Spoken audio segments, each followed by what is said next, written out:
Good morning, everybody. Welcome back. So before we resume the session, I'm going to hand over to Stefano to explain how the modifications to the agenda and the work program are being planned out for the rest of the session. Over to you, Stefano.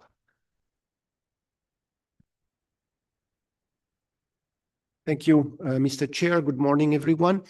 We just wanted to draw your attention on the tentative work plan and the modification to the order of business. So given the evolution of the discussion on the various drafts, the proposal for the day is to start first with the report of the chair of the Credentials Committee, Bosnia and Herzegovina, and then proceed with the discussion on the Youth Action Plan, that is document 3.2, which is in work in progress 2. We would then continue the discussion on two documents that were left from yesterday. These are 2.3(1). It is about WIPs and AI. It is a WIP number 3. And then 2.3(2), which is the call to stakeholders on AI and machine learning, that it's a work in progress 1. After this, the proposal is to move to document 3.1, elections and appointments. This is also a work in progress number 1. That would be the program for the morning. In the afternoon, after the interactive dialogue with the United Nations Secretary General, which is expected to conclude around 2:45, the discussion on document 4 could be introduced. The idea is that the Secretary General would have the opportunity to present the document that concerns finance program restructuring of the Secretariat. After that, the discussion on elections and appointments could be continued. And there are, of course, opportunities for any drafting committee that may be needed during lunchtime and after the session for addressing any issues that prevent the adoption of the document. Thank you, Mr. Chair. Thank you very much. So I'd like to invite the chair of the Credentials Committee, the PR from Bosnia-Herzegovina, to the panel to outline the results of the work of that committee. Thank you, Chair. Good morning, everybody. I will just briefly present the report from the Credential Committee. The Credential Committee was made up of the principal delegates and alternate delegates of Bosnia and Herzegovina, Burkina Faso, Colombia, Curacao, Saint Martin, Hong Kong, China, and New Zealand. The alternate of Bosnia and Herzegovina, Ms. Milica Đorđević, was designated as chair of the committee, and the committee held its first meeting on 21st October 2025. In accordance with General Regulation 22, the committee asked the representative of the Secretary General to present the situation to the Credential Committee on whether the credential of each delegation of W members and international organization were signed by the appropriate authority.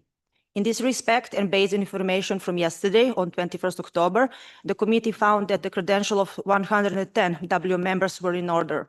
Also, in terms of observers, the committee noted that credential of 19 observers were in order, including International Organization of UN System, Intergovernmental Organization, and other organizations.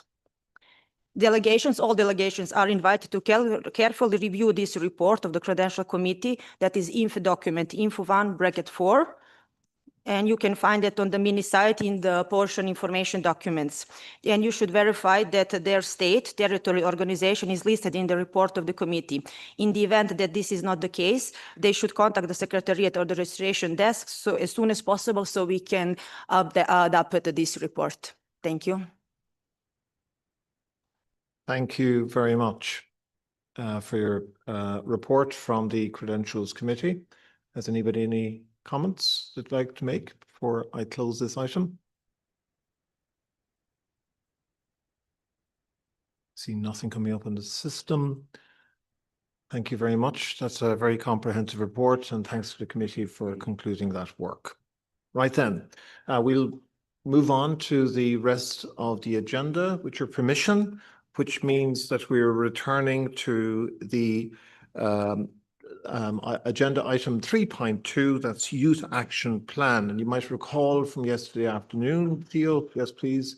You might recall from yesterday afternoon, we had the presentation of the document, and then we had a wonderful statement from the Secretary General in relation to this very important proposal.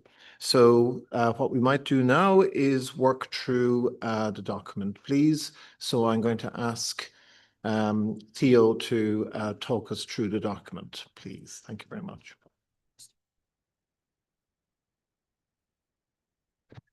And as usual, we'll start with the annex, please. So you might bring us through section by section through the annex first, please. Thank you very much, Theo.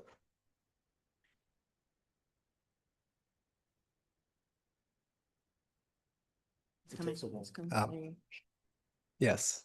So recalling the EC 78, where the WMO recognized the vital role of youth in water, weather, and climate, and other environmental challenges, we carried out the background just talks about the series of consultations that we carried out. The background also kind of talks about the UN-wide youth strategy, Youth 30, and how we are in alignment with that.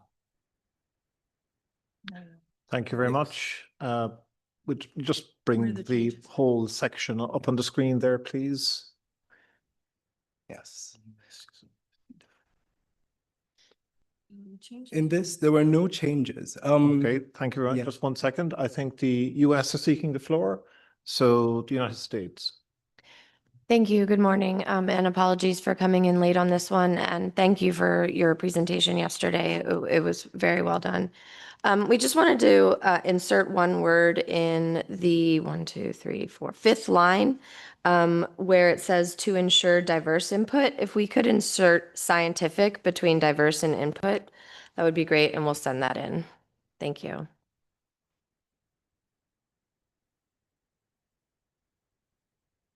Thank you very much. Well, it has been typed in the document, so that's fine. Thank you very much. Moving on then to the next section, please. Definition and operational focus. Over to you, Theo.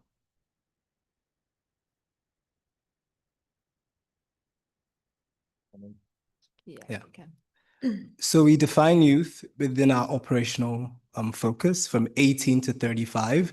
This is because whilst we wanted to include children, children are a distinct group which may need some extra legal parameters, and we are still new to this space. So we focused in this youth action plan from 18 to 35, also considering as well the early career scientists. So we tried as much as possible to extend it to 35, which is the cutoff point from the UN broader strategy.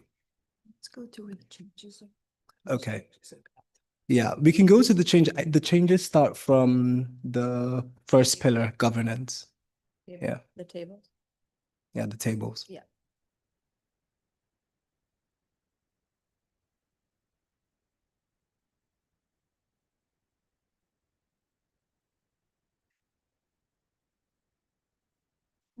Yeah. Okay. So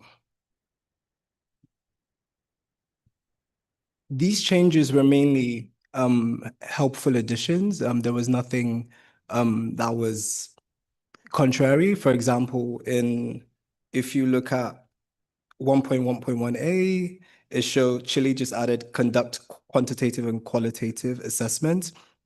This is because the fear was that it might become too quantitative, and we needed to show what the impact was.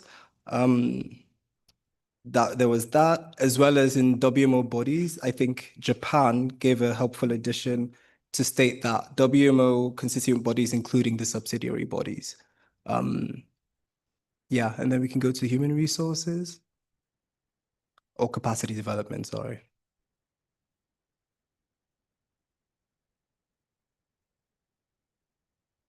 Yeah, again, the changes were not major. 2.1.3a, for example, Chile provide the available training programs to youth in collaboration with WMO regional training centers. We thought this was good to make it clear. This was what was envisioned, but I think just to make that point clear, we added that and we accepted those additions. We can keep scrolling.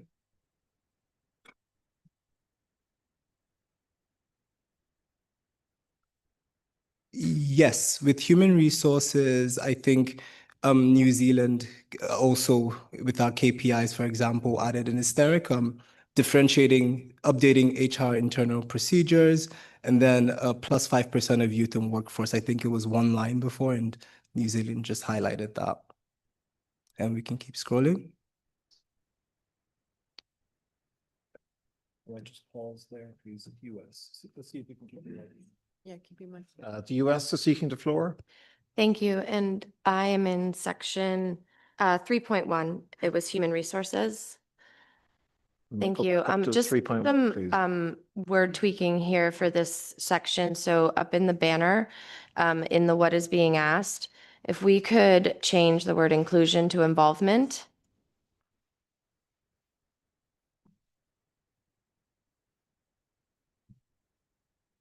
And then Y is to strike inclusive and add so. So Y is so that hiring and growth pathways ensure youth perspectives and innovation. And then just remove the rest of it. So strike inclusive. Thank you. And the reason is so that hiring, insert the word, yeah, so.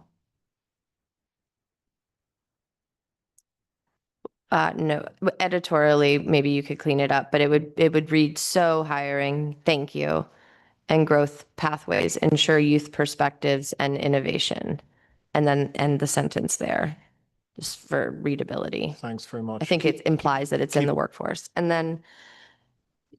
So can we change that to so that hiring? Sure, Yeah. absolutely, yes. And then there's two more.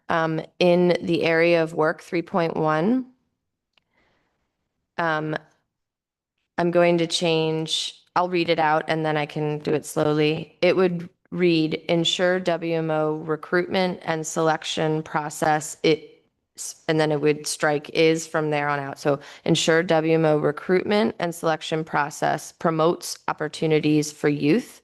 So you would strike, yes, promotes opportunities for youth. And then strike the rest of that. And then similarly to my first intervention, in the last row under KPI, just insert between diverse and backgrounds, scientific. Oh, I'm sorry. Now the one right above, apologies. It's different on mine. Yes, between on the third line, between diverse, yes, scientific. Thank you very much. Thank you very much, United States. I don't see anybody else seeking the floor, so I think it's back to you, Theo. Thank you. Yeah, we can go. Oh, excuse me, sorry about that. Curacao, St. Martin, over to you, Albert. Yeah, thank you, Chair, and good morning to all. It's great endeavor to start working with the plan for the youth. As Curacao is a member also of the youth research group that we normally every EC we have a very nice gesture to young researchers. I would like to, I was looking through the document and I could not find where we will be able to put that. The Young Scientist Award, I'm talking about it. Is it possible that we will be able to put it in one place like 2.3, foster scientific engagement and research opportunity, that the youth should know about that WMO has such award? Because the last couple of years we have seen that we will not be receiving a lot of new scientists. So I don't know if the Secretariat can assist me in this. Thank you so much. Thank you very much. We might just go up to 2.3, please. I think that's an excellent suggestion from Albert. Thank you very much.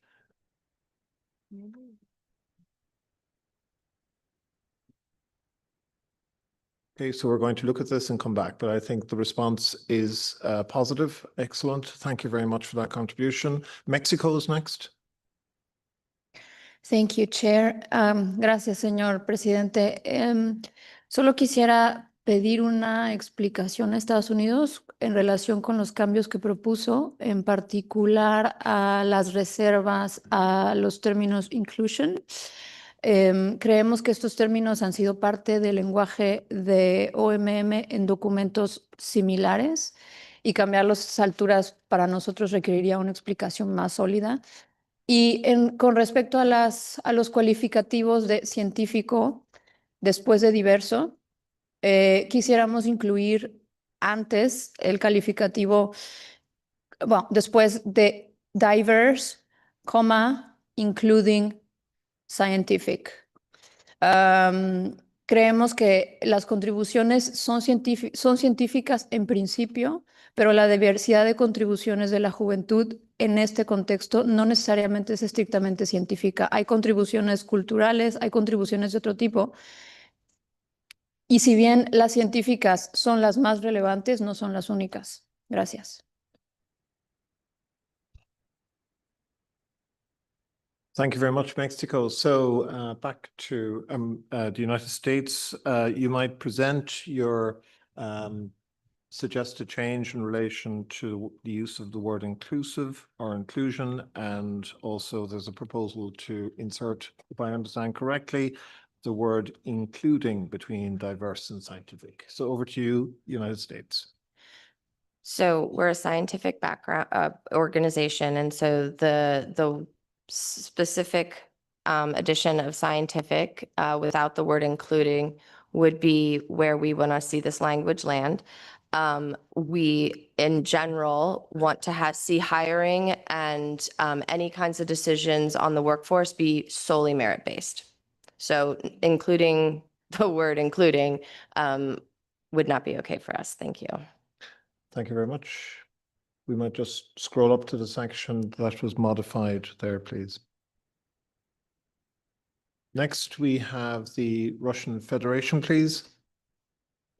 Спасибо, господин председатель. Российская Федерация поддерживает позицию Соединенных Штатов, представителя нашего коллеги, потому что действительно мы научная организация, и какие-либо другие истории мы бы не хотели включать в этот документ. Спасибо. Thank you very much, Russian Federation. Next, we have Germany. Thank you very much, Mr. Vice President. I'm just thinking of my organization and how lost I would be if I didn't have legal experts, financial experts, operational meteorologists, and being a scientist myself, yes, I need scientists, but I need a whole range of skill sets to run our organization. So I think we need some wording that recognizes that we need a wide range of competencies and personalities to make our organization work. I think we should be able to come up with that. I just don't have it quite to hand. Thank you very much, Germany. Mexico. Gracias, señor presidente. En la misma línea que Alemania, creemos que la cuestión del personal, tanto que aporta como que labora en instituciones, no solamente tiene que ver con criterios científicos, tiene que ver con estar plenamente calificado, pero también con contar con condiciones que permitan su participación. Y en términos particularmente de inclusión, creo que el debate va más allá de participar, sino contar con condiciones para hacerlo. Tiene que ver con cuestiones también de accesibilidad y con cuestiones de participación de personas que para poder participar requieren contar con ciertas condiciones que le permitan hacerlo en condiciones de igualdad. No quiero abundar demasiado en el debate porque, insisto, estas discusiones han tenido lugar de manera general, no solo aquí, en otros foros, y por eso es lenguaje estándar, pero sí quisiéramos que en este momento entonces la propuesta de Estados Unidos se quede entre corchetes. Gracias.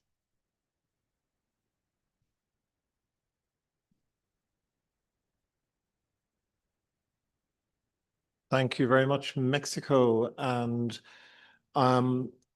as a moment of reflection, I observe that we are spending an awful lot of time this week discussing adjacent issues. And this is eating up our time and the bandwidth we have available to address scientific and technical issues, which is the core function and mission and mandate of this organization. So we're looking for wording here. So I think that means drafting committee because we need to move on and focus on the other items that we have yet to agree on. We haven't approved one resolution so far or one document, which is quite concerning. So we need to address that. Next we have Denmark. Yes, good morning, Chair, and good morning, everyone else. I just want very briefly to support what Germany said concerning competences. Taking into consideration the discussion we had yesterday on AI and ML, it's for sure that we need new competences, we need more competences, we need competences in future we don't know yet today.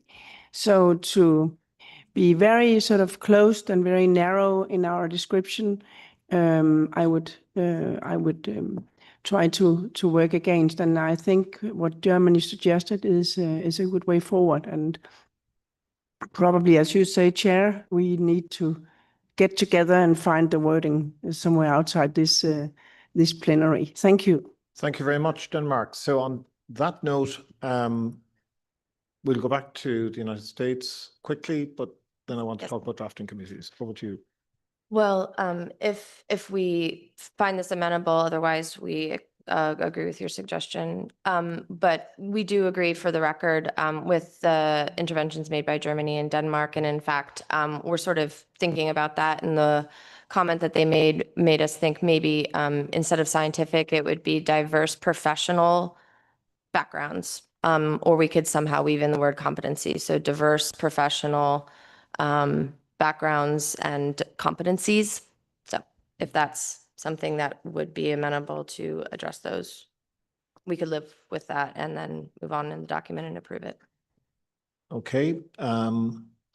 Right. Does that alleviate the concerns?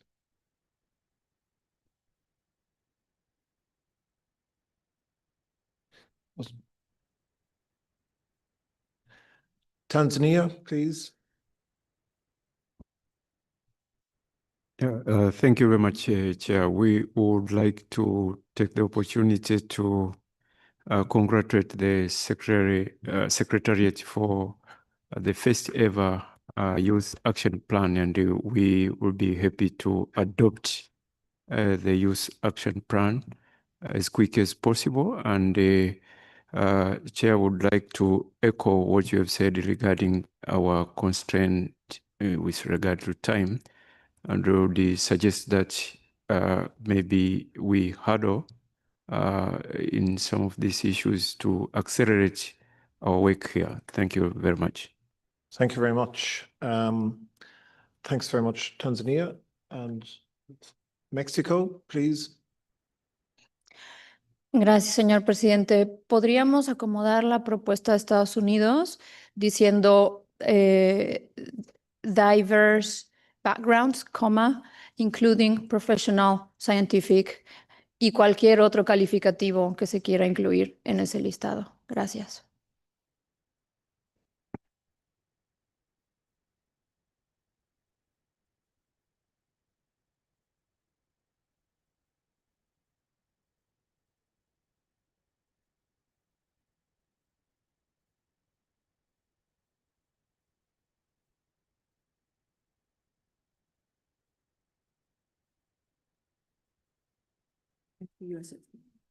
Okay, so can we see the alternative wording, please? as suggested by Mexico as well?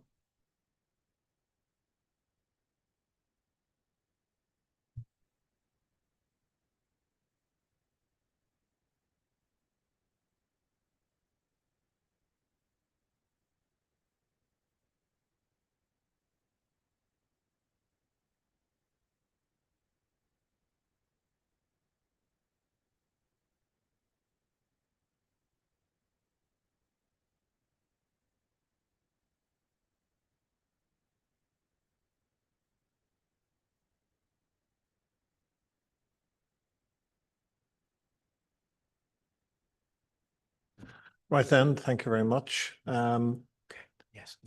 Thank you very much. So we're moving into a drafting exercise, which I think will be using up too much of our valuable time here in Congress plenary. We might just move back to the suggestion which relates to the actual document and the purpose and core thrust of the document and the suggestion to make a reference to the Young Scientist Prize. So I might hand the floor to Co or Theo to outline their suggestion there, please.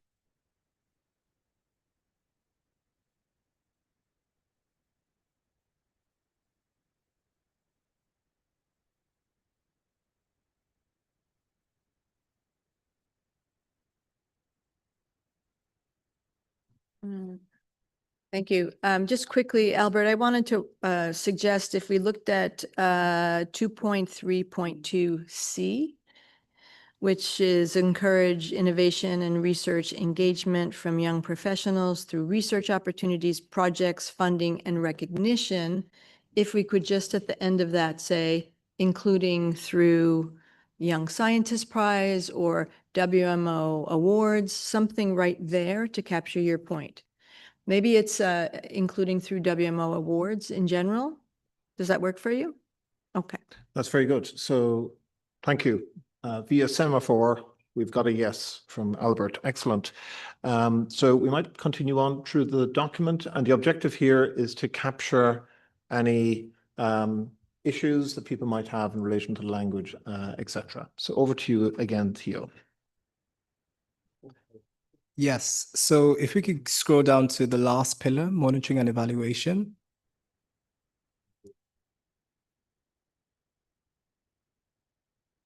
I think the major change that was made here was from New Zealand, which we accepted as it provided clarity on what the KPI was asking in 5.1.4C.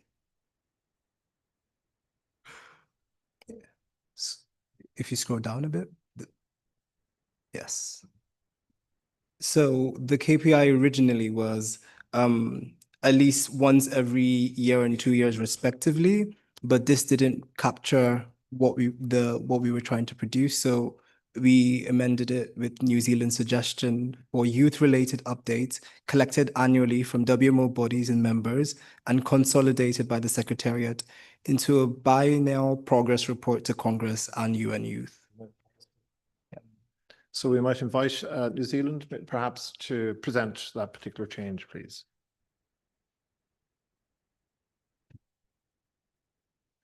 Thank you, Mr. President. It was really just to clarify the text there because the initial KPI wasn't clear. Thank you. Thank you very much. Back to you, Theo, please. Yes, and now we can move to the resolution. That's the annex done.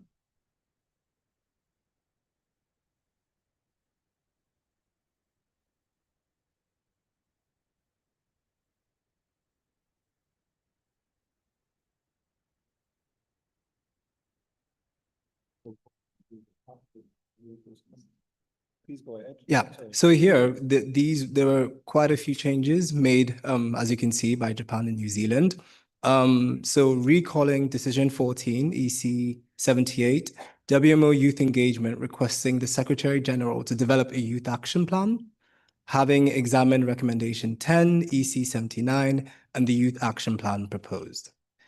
And then Japan has suggested we state adopts the Youth Action Plan as presented in the annex, invites members to nominate a youth focal point to work towards the implementation of the Youth Action Plan, encourages members, partners, and donors to provide voluntary contributions as well as intangible related support for the implementation of the Youth Action Plan.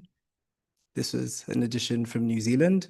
Further encourages youth to take concrete actions by leading the WMO Youth Action Plan for implementation.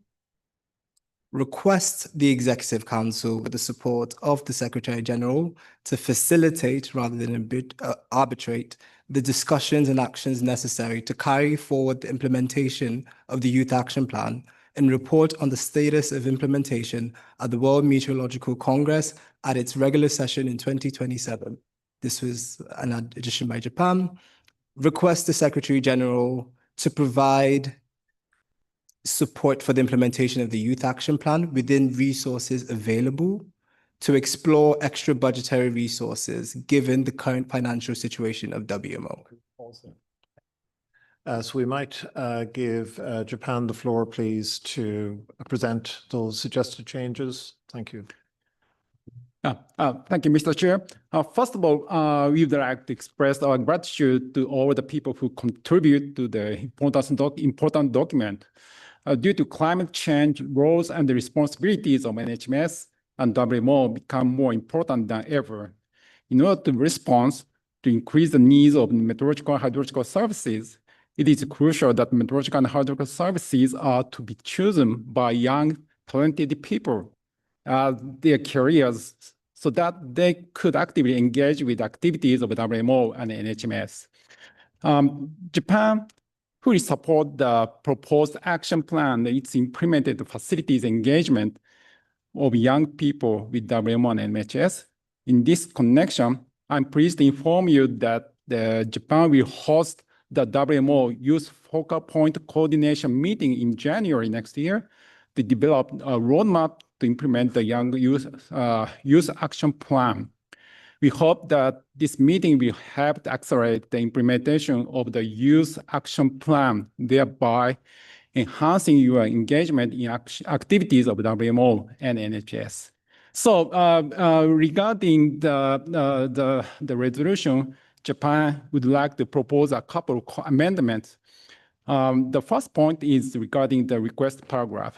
I would like to point out which constitution bodies is responsible for facilitating the important activities. The Executive Council appointed as an EC member Ms. Ko from Singapore, the Young Youth Focal Point of EC. EC would be in the right position of the supporting and guiding the activities with the support of the Secretary General. And the second point is how to secure resources for the important activities. Given the current challenging financial situation of WMO, these activities should be conducted within the scope of available resources, and external funding also should be explored. Therefore, Japan proposed that that this point be explicitly stated in the requested in the paragraph request Secretary General. Thank you. Thank you very much, Japan. Next, we have the Russian Federation seeking the floor. Спасибо, уважаемый господин председатель. Российская делегация высоко оценивает работу, проведенную секретариатом ВМО, его рабочими органами, комиссиями, а также рабочими молодежными группами по подготовке плана действий ВМО по работе с молодежью. Мы отмечаем целостность, понятность и выполнимость разработанного плана. Российская Федерация всегда уделяла и продолжает уделять особое значение работе с молодежью. С целью привлечения студентов и школьников к научной деятельности, а также решению актуальных задач в области гидрометеорологии и смежной с ней областях, на постоянной основе организуются тематические конкурсы и конференции. Ведется профориентационная и научно-просветительская работа со школьниками и студентами университетов. Поощряется профессиональное развитие молодых кадров, что обеспечивает постоянный диалог поколений, повышает общественную значимость и вовлеченность молодых людей в проекты и инициативы в области гидрометеорологии. При реализации плана действий с молодежью мы также отмечаем важность использования ориентированных на молодежь средств коммуникации, включая цифровые платформы, социальные сети и интерактивные форматы, как эффективные и понятные для молодежи инструменты. При этом обращаем внимание, что это не требует значительных усилий и затрат со стороны стран-членов. Мы предлагаем рассмотреть это предложение и где-то его учесть в тексте этого документа. Благодарю за внимание. Thank you very much for that intervention, and you're addressing through your general consideration commentary very important issues in relation to the substantive issue that this particular item is addressing. So that's very welcome, and you're seeking perhaps a little bit more emphasis being placed on the communications and dialogues aspects using existing platforms where the youth actually are. So thank you very much. So we might ask the Secretariat to take that on board. Thank you very much. Next, we have Germany. Thank you very much, Mr. Vice President. Just looking at the modifications proposed by Japan, which I think it's very good to emphasize the role of Executive Council here. But I think we should separate. The Executive Council, on the one hand, has the support of Secretary General always.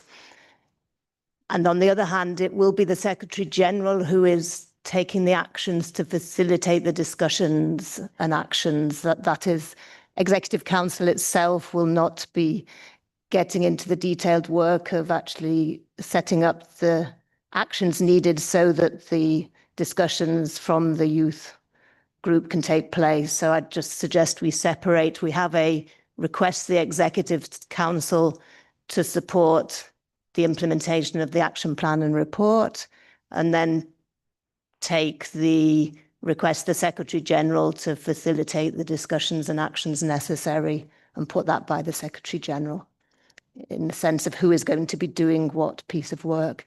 Also, I liked the arbitrate because I think it expressed the fact that we have a very strong youth group here who are driving it forwards. Facilitate is also good in that sense.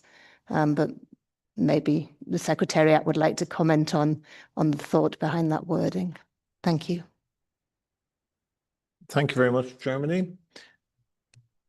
With food for thought from those two interventions.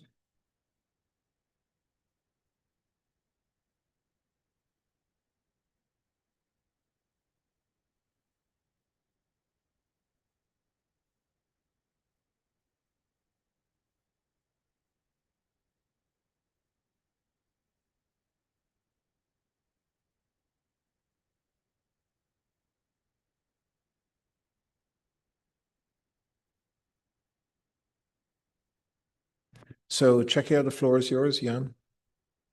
Thank you very much. First of all, many thanks for the thorough consultation process that was done with the youth. I really appreciated that, and I must apologize that my intervention now is something that I probably should catch well before.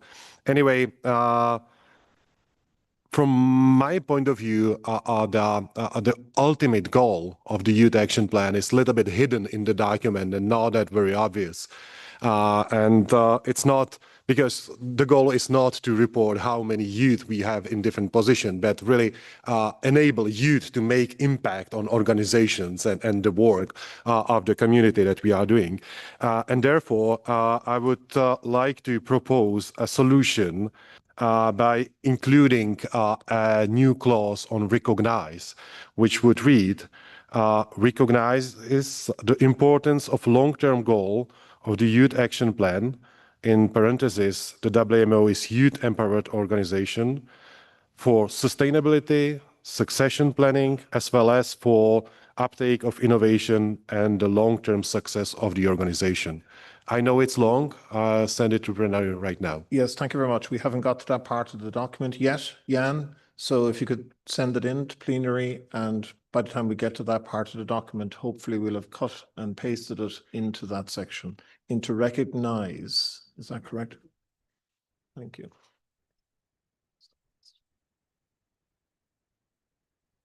Oh, adding. Okay, so you're proposing to add a recognize, I think. Yes, sorry. So we can actually, so if you could send that in and we'll cut and paste. Apologies. Yes. Yeah, yes. Concerning the Germany's input on arbitrate, we accepted facilitate because the youth want to work in tandem with and have intergenerational dialogue. So we prefer that wording rather than arbitrate, which can seem conflictual. Also, I'd like to drive attention to sections 4.1 and 4.2 on the Youth Action Plan. Because concerning Russia's comment on communications, this was a very strong pillar for the youth. And we have two subsections that highlight this. To summarize, the first 4.1 states, strengthen youth participation, visibility, and engagement in communications initiatives and campaigns. And 4.2 also states, utilizes communication platforms to enhance youth understanding of WMO key priority areas. And a lot of this is about what Russia has rightly stated as communications is very vital for young people. Suggestion about this.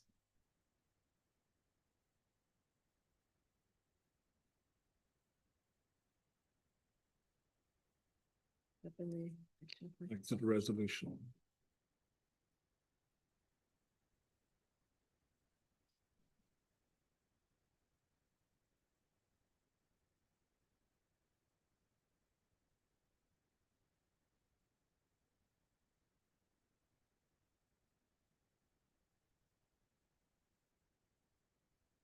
Yeah.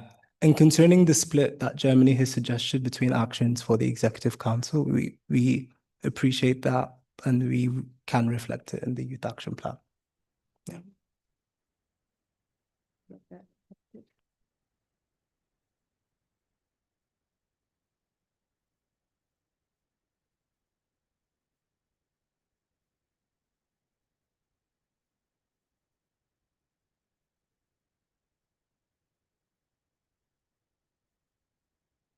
If we could work on the text.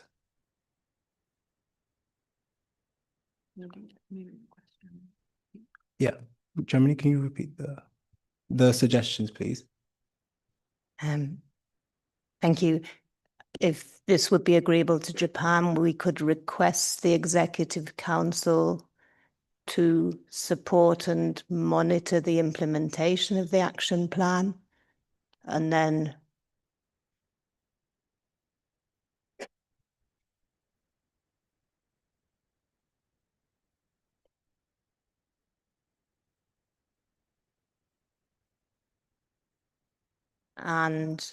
request the separate Secretary General then to facilitate the discussions and actions and so forth. If there is stronger text to demonstrate that Executive Council feels responsible for this, perhaps you could suggest it. But I think that at least puts in the intention of Japan, which we support, to put a strong role for Executive Council here because it is very important to us.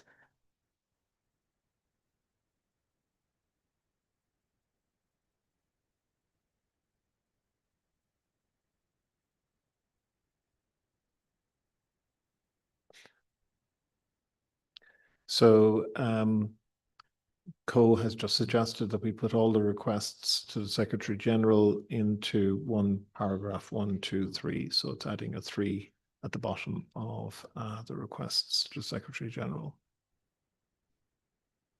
So we might do that, please.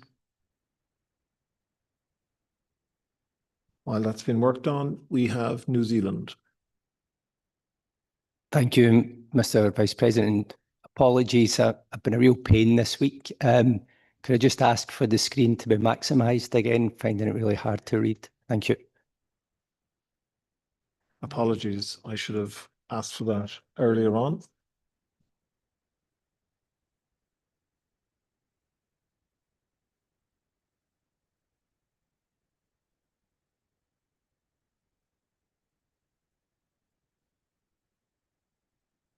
American sound.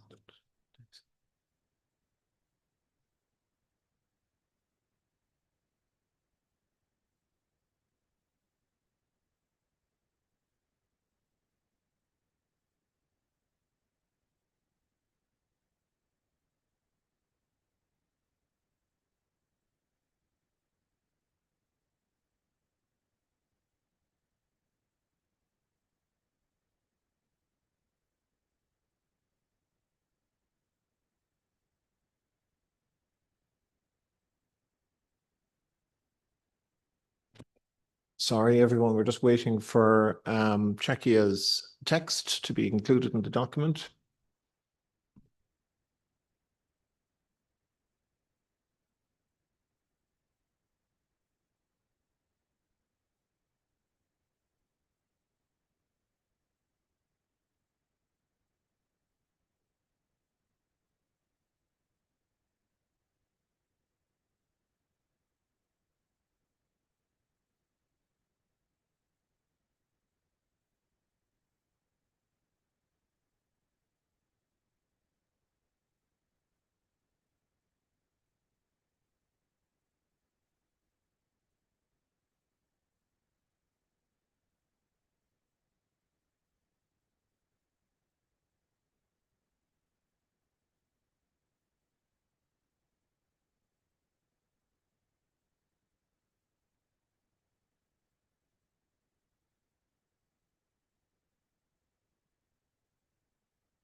Japan, the floor is yours. Thank you, Chair. I'm little bit I'm thinking about the role of the Executive Council, the focal point, right? As I mentioned, that the Ms. Ko from Singapore is the kind of the Executive Council appointment for these activities, and then I think she should she will be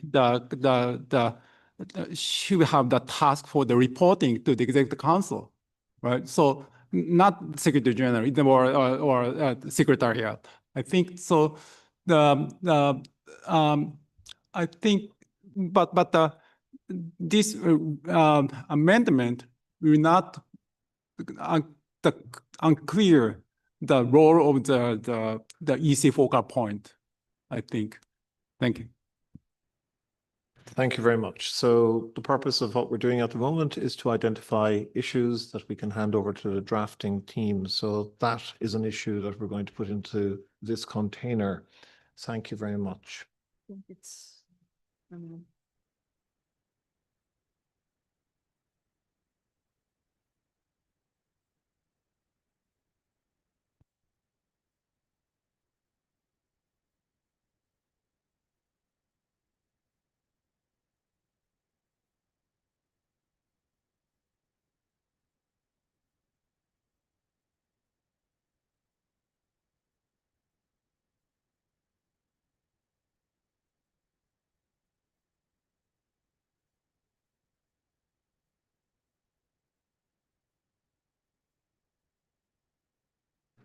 So we might just change language, please, just a little bit. So it's the importance of the long-term goals of the WMO Youth Action Plan. So WMO ahead of youth, please.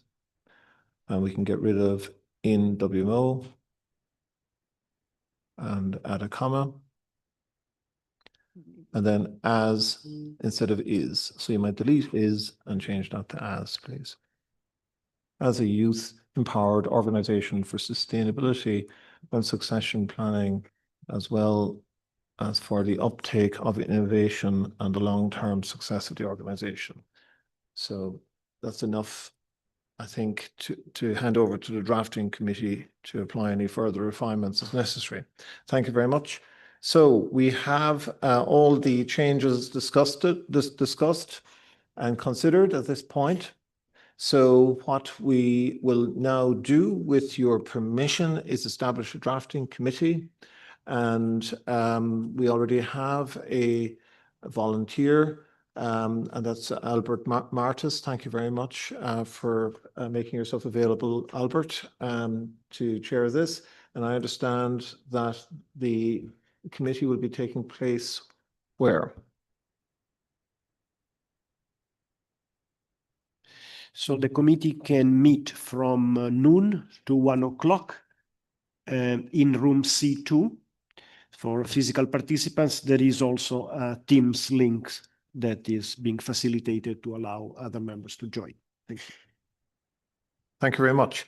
Right then, thank you. And hopefully we have progressed the documents enough for the drafting committee to conclude this discussion. Thank you very much, Theo. We'll be back to this item again. So we'll be pausing discussions on that item for the moment.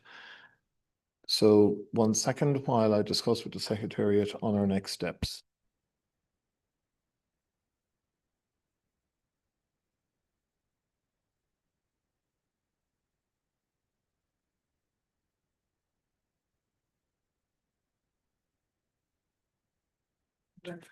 Okay, so folks, so we will be returning to the two WIPS documents. So that's document 2.3 and 2.31 and 2.32. So if I can ask the Secretariat to join us, please. And of course, the President of INFCOM.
Okay, so folks, it's 10 o'clock, so we're going to call a break for 10 minutes.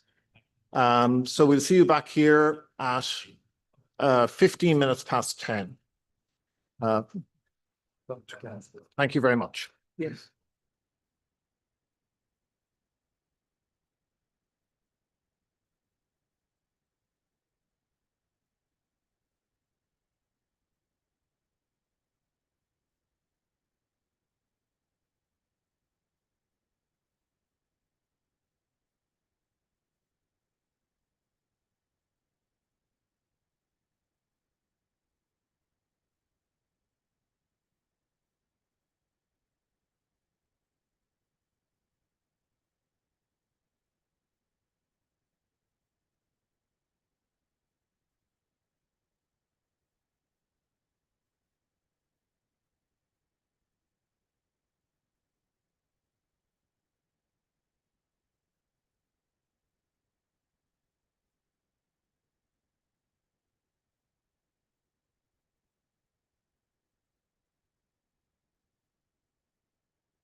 Thank you very much, everyone. So we'll recommence our discussions on the various agenda items.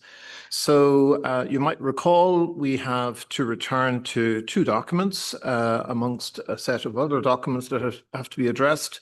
But the first document we will try to adopt is document 2.31 under agenda item 2.3. And this is the WIPS strategy document. This is a work in progress document, so you'll find it in the folder on the Congress page. So I'll hand over to Michelle, who might update us on the current status of the document and the wording, and we can open to the floor any items or any questions or observations that people might have. Over to you, Michelle. Thank you very much, Chair. So can we load the latest version of the document, please?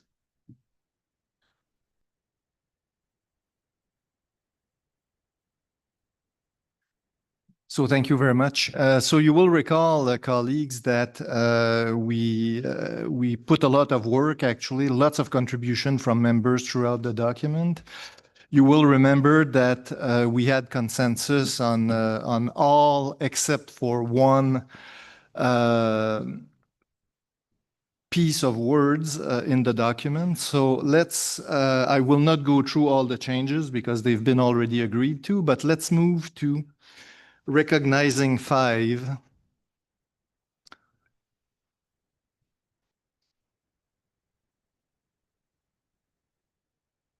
Yes.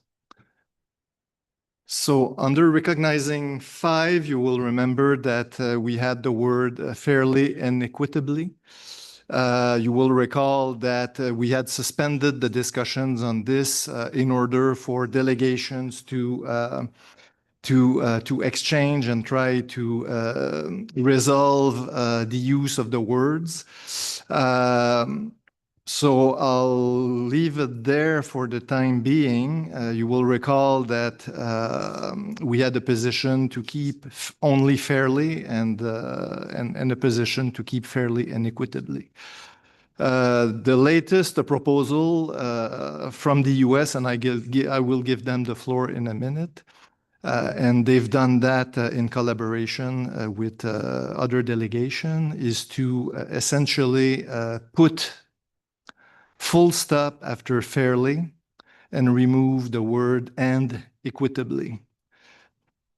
Recognizing 5 would therefore read, and I'll read it from the beginning, that strategies for development of new technologies, such as the integration of AI into WIPS, should consider how to promote adoption for all WMO members fairly, full stop.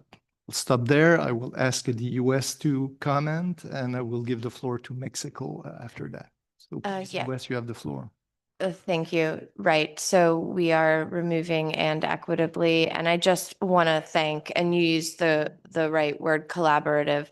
I really do want to thank our colleagues from Mexico for working with us during the break and actually throughout to make this document what it is, an important, strong statement on the use of AI. And we really do appreciate the collaborative spirit. And we hope that we can adopt this important resolution now moving forward. So thank you very much. Thank you. Mexico, you have the floor. Muchas gracias, señor vicepresidente. Y por mi parte, en primer lugar, también agradecer a la delegación de Estados Unidos por el trabajo colaborativo, por estar abiertos a escuchar lo que nosotros teníamos que decir y las posturas que México representaba. Simplemente quiero dejar sentado que México acepta esta formulación en un espíritu de compromiso y con plena conciencia de la importancia de mantener el consenso. Sin embargo, lamentamos que discusiones de este tipo, de esta naturaleza, se den o se reabran en foros que deberían ser de carácter eminentemente científico. Y por otro lado, sí dejar claro para conocimiento y para beneficio de toda la sala que en ningún momento México buscó imponer términos de manera caprichosa o arbitraria o estábamos obsesionados con una palabra. Nuestras propuestas tenían el objetivo de asegurar que las actividades de la organización se desarrollen en el marco de los principios de las Naciones Unidas con los que todos coincidimos y que son los que nos convocan aquí. Nos reservamos el derecho de reabrir la conversación sobre estos temas en los espacios pertinentes, tanto al interior de la OMM como en el marco más amplio de las Naciones Unidas y otros foros multilaterales, que hoy más que nunca necesitan ser reforzados con el espíritu de colaboración, solidaridad y equidad entre los estados. Reiteramos nuestra disposición para continuar trabajando en el resto del Congreso en un espíritu constructivo y de colaboración. Muchas gracias.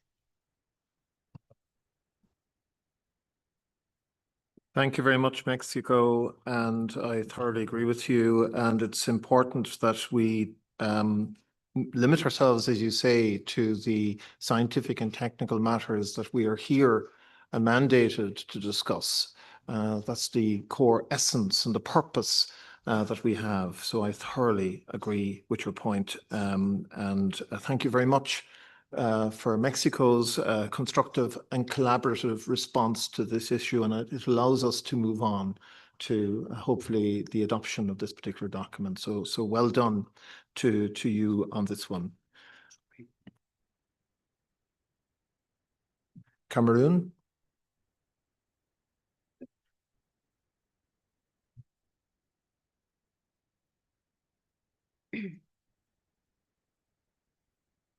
The Russian Federation, you have the floor. Спасибо, господин председатель. Справедливость и равноправие – это основные принципы, на которых построена Организация Объединенных Наций. Если мы будем в каждом... И мы должны придерживаться этих принципов в нашей работе. Если мы будем в каждом документе прописывать эти принципы, мы будем просто зря тратить время. Поэтому с учетом того, что времени у нас мало, может быть, вообще убрать эту фразу, а действовать согласно принципам Организации Объединенных Наций. Спасибо.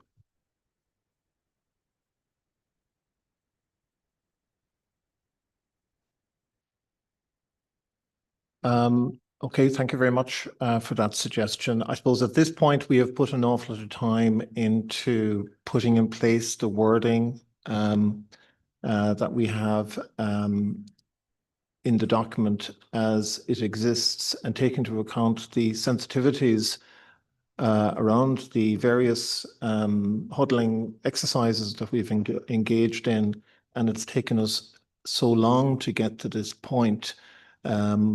I'm suggesting that the priority here now is to move to try to adopt the document in its entirety at this stage.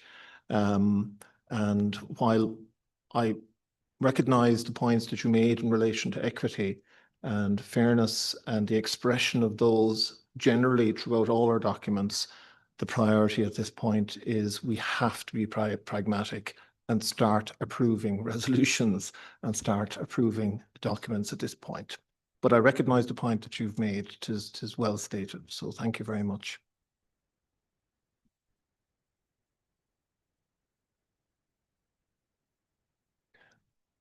Right then.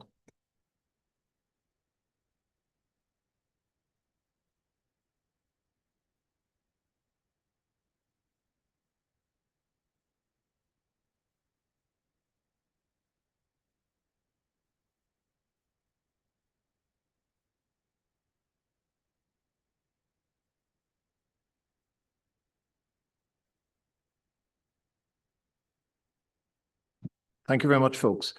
Right then, so we have thanks to everybody for your engagement and your comments and your observations and your advice and your contribution and the spirit of collaboration and cooperation that has been demonstrated so excellently in relation to the wording matter that we've just discussed. So I'm now proposing that we adopt resolution 2.3(1)/1. That's the WIP strategy resolution. Has anybody any objection to the adoption of this resolution?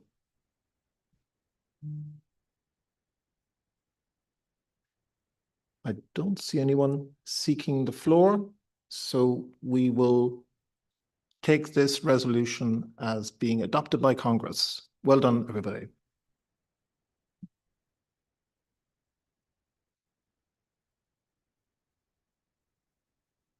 And we also have to propose to adopt the document in its entirety. That's document 2.1 brackets 1 draft 2 work in progress 2.3. So has anybody any objection to adopting the document in its current form? I don't see anyone seeking the floor. So that's taken as adopted as well. Well done, everybody. So next we move on to the next document, which is the call to stakeholders. And so I'll hand over to Michelle again to walk us through where we are in relation to that document, or Tatsuya. So it's Tatsuya. So Tatsuya, Over to you. This mic doesn't work. Yeah. Thank you so much, Mr. Chairman. Is this my document? Yes. Could you please scroll a bit to the third page, to the fourth page? Now we have gray highlights for those that don't need further comment. I don't know. Just could you please scroll up a little? No. Could you? Oh, sorry. Please go further. Yeah.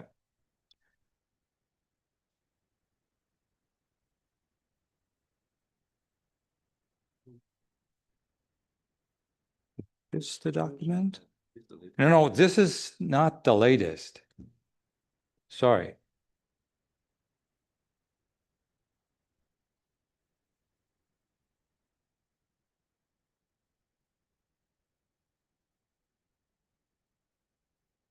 I'm sorry for the inconvenience. We're going to see a work in progress document that was uploaded this morning, which should reflect all the changes.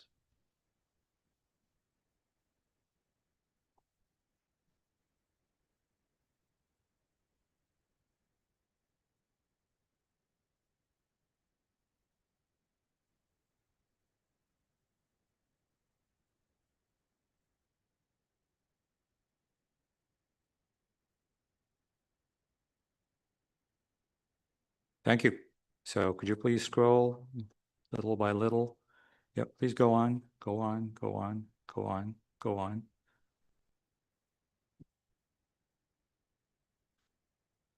Okay, please go on.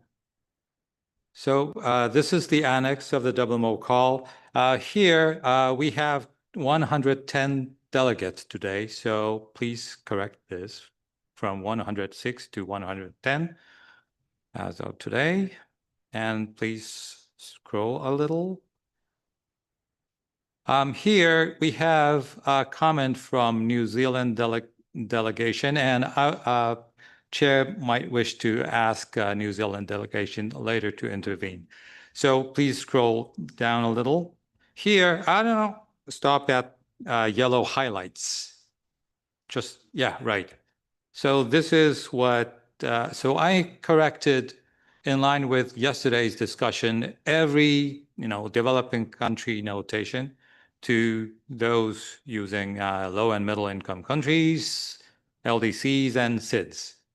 So please scroll further here for your confirmation. Please stop between low and middle income countries, LDCs and SIDS, and high income countries. And in the lower portion, low and middle income countries, LDCs and SIDS, and under-resourced members. I hope this is okay. Please scroll further. Stop. Low and middle income countries, LDCs and SIDS. Please scroll further. Here in the definition in the footnote, low and middle income countries, LDCs and SIDS. Please scroll further. Yep, stop. Particularly for LDCs and SIDS and low and middle income countries, LDCs and SIDS. I hope this covers yesterday's discussion. So, Mr. Chairman, you may wish to ask New Zealand delegates. Thank you very much. So we've the changes that have been outlined are consistent with the discussions we had yesterday and the language that we agreed yesterday. So thanks to the Secretariat for correcting the language as proposed during our discussions. So the floor is open for any USA. The floor is open. Hi, thank you. I have a question about the under-resourced members. I don't recall us discussing that addition yesterday. And so if we could get a clarification from the Secretariat, if that was an editorial addition or if that was agreed text yesterday. If it was, I missed it. Thank you. This is in the 4 under we consider 4, and it says to support low, middle income LDCs and SIDS and under-resourced members. Thank you.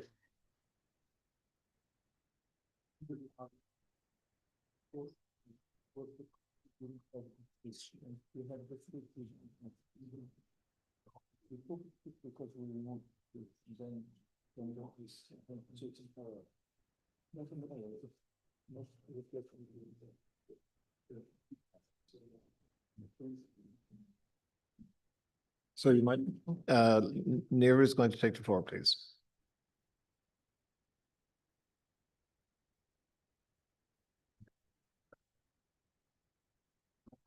Yeah.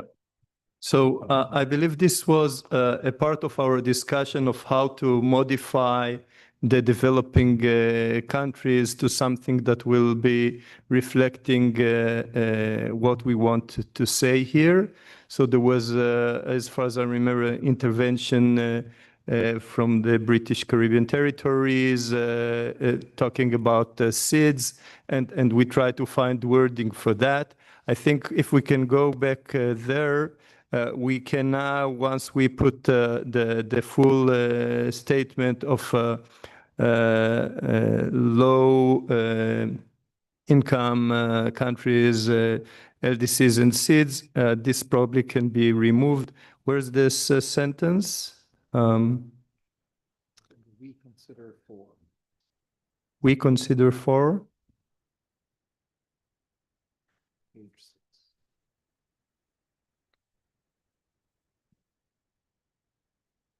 Yeah, here.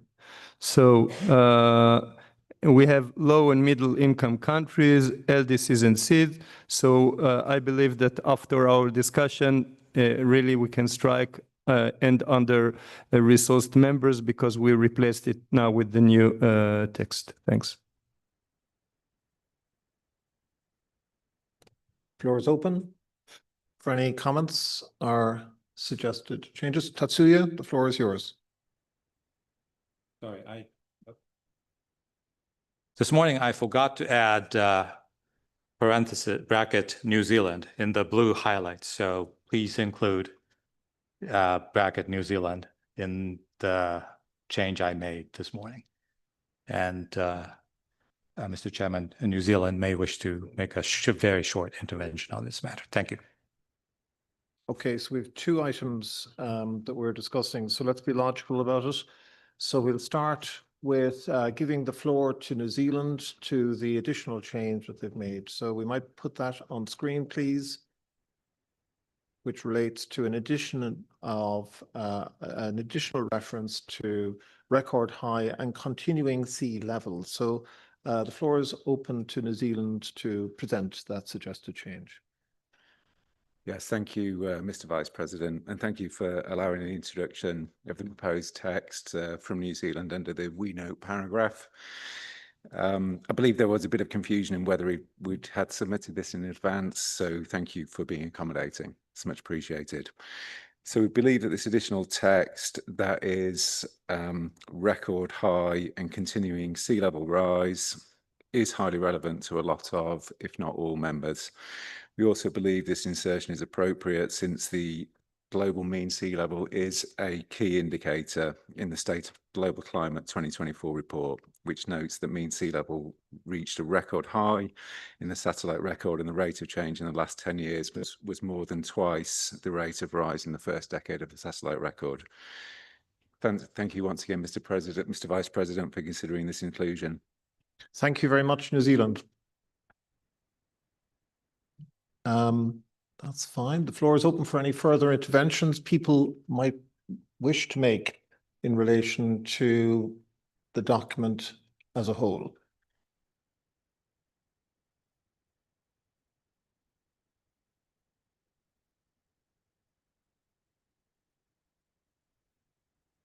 Okay.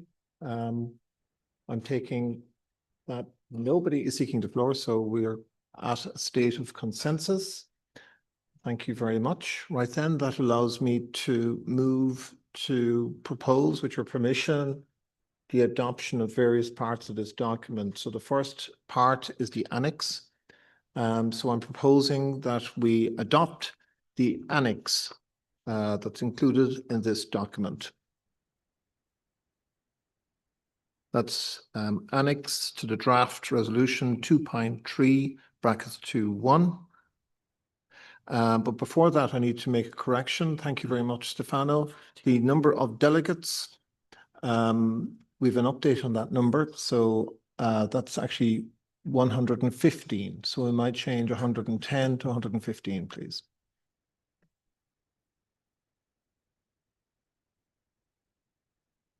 And thanks to the chair of the Credentials Committee for updating us on that. Thank you very much. And thanks to Stefano. Right then, folks. So we might move to the proposed adoption now of this annex. This is the annex to the draft resolution 2.1 brackets 2/1. The WMO call to all stakeholders, etc. Has anybody any objection to the approval or the adoption, the adoption of this annex? I see no objections, so the annex has been adopted.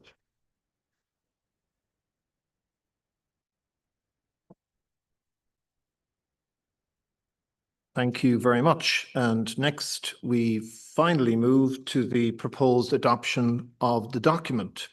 So we now propose the adoption of document 2.3 brackets 1 in its current draft form and its current work in progress form. Has anybody any objection to the document being adopted by Congress?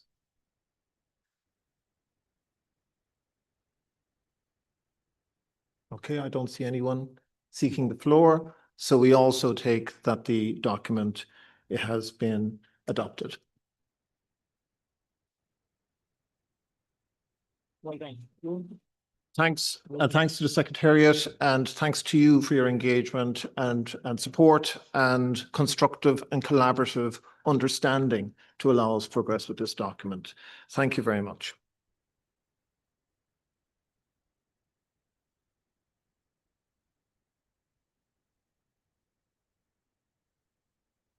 So this concludes our discussion in relation to this part of the agenda. For the moment, we will return to item 3, general legal policy and regulatory matters, 3.2 rather. That's the WMO Youth Action Plan later in the agenda, because we need to close off the discussions there because there's a drafting committee in operation. And now I'm going to hand over to Dr. Mohapatra, who's the third vice president, who will be chairing the remainder of the agenda for today and some of tomorrow. Thank you very much.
the general legal policy and regulatory matters. As all of us remember, in the last Congress and also in the EC, a decision was taken to constitute a task force. Accordingly, a task force was constituted with representation from all the regional associations.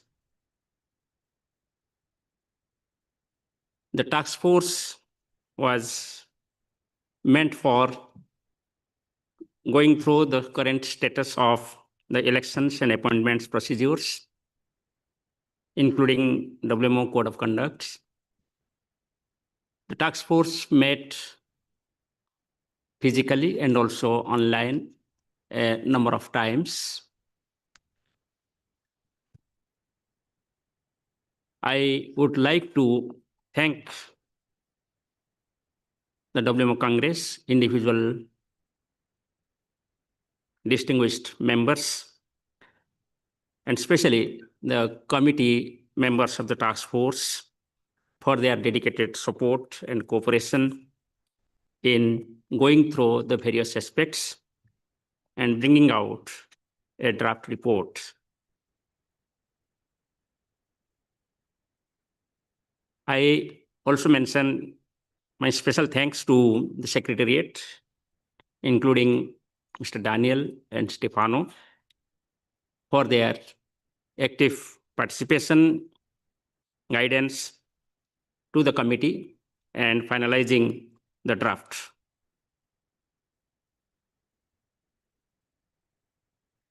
I remind you that the document 3.1 contains 6 draft resolutions on the procedures for the appointment of Secretary General, the Deputy Secretary General, the Assistant Secretary General, the election of EC members, the electronic and proxy voting, the election of the President and 3 Vice Presidents, and hydrological advisors.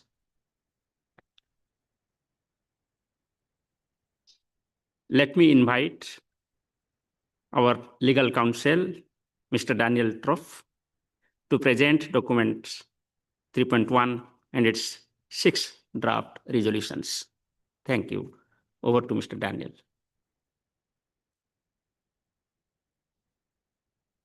We have the slides up, please.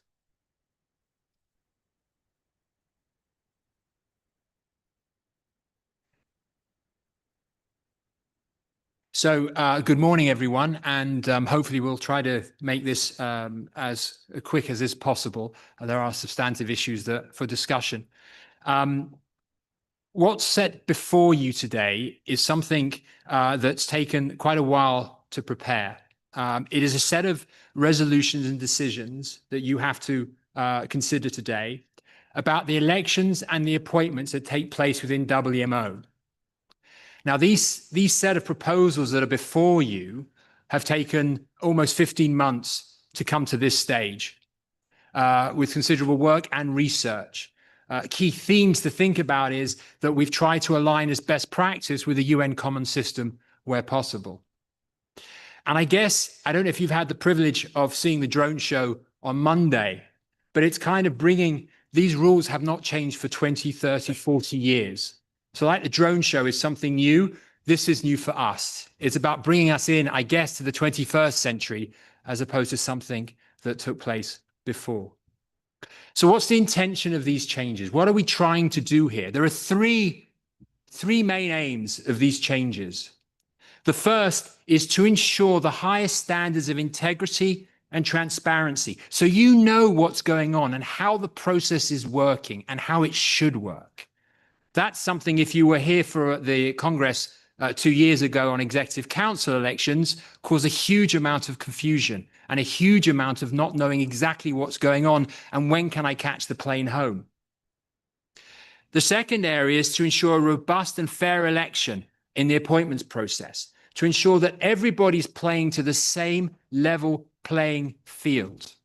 That's important, to have rules in place that did not exist in the past.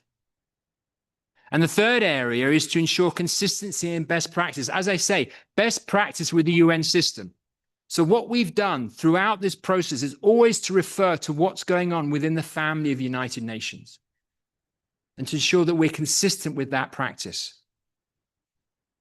So what I plan to do here today is to give you a set of proposals. Now, the way I want to present this is the following. This is not going to be a PowerPoint presentation. What this is going to be is that I will give you a brief background for each change, each annex of the change. I will give you a brief explanation of what the intention of the rule is. Then we will look together at each of the proposed changes.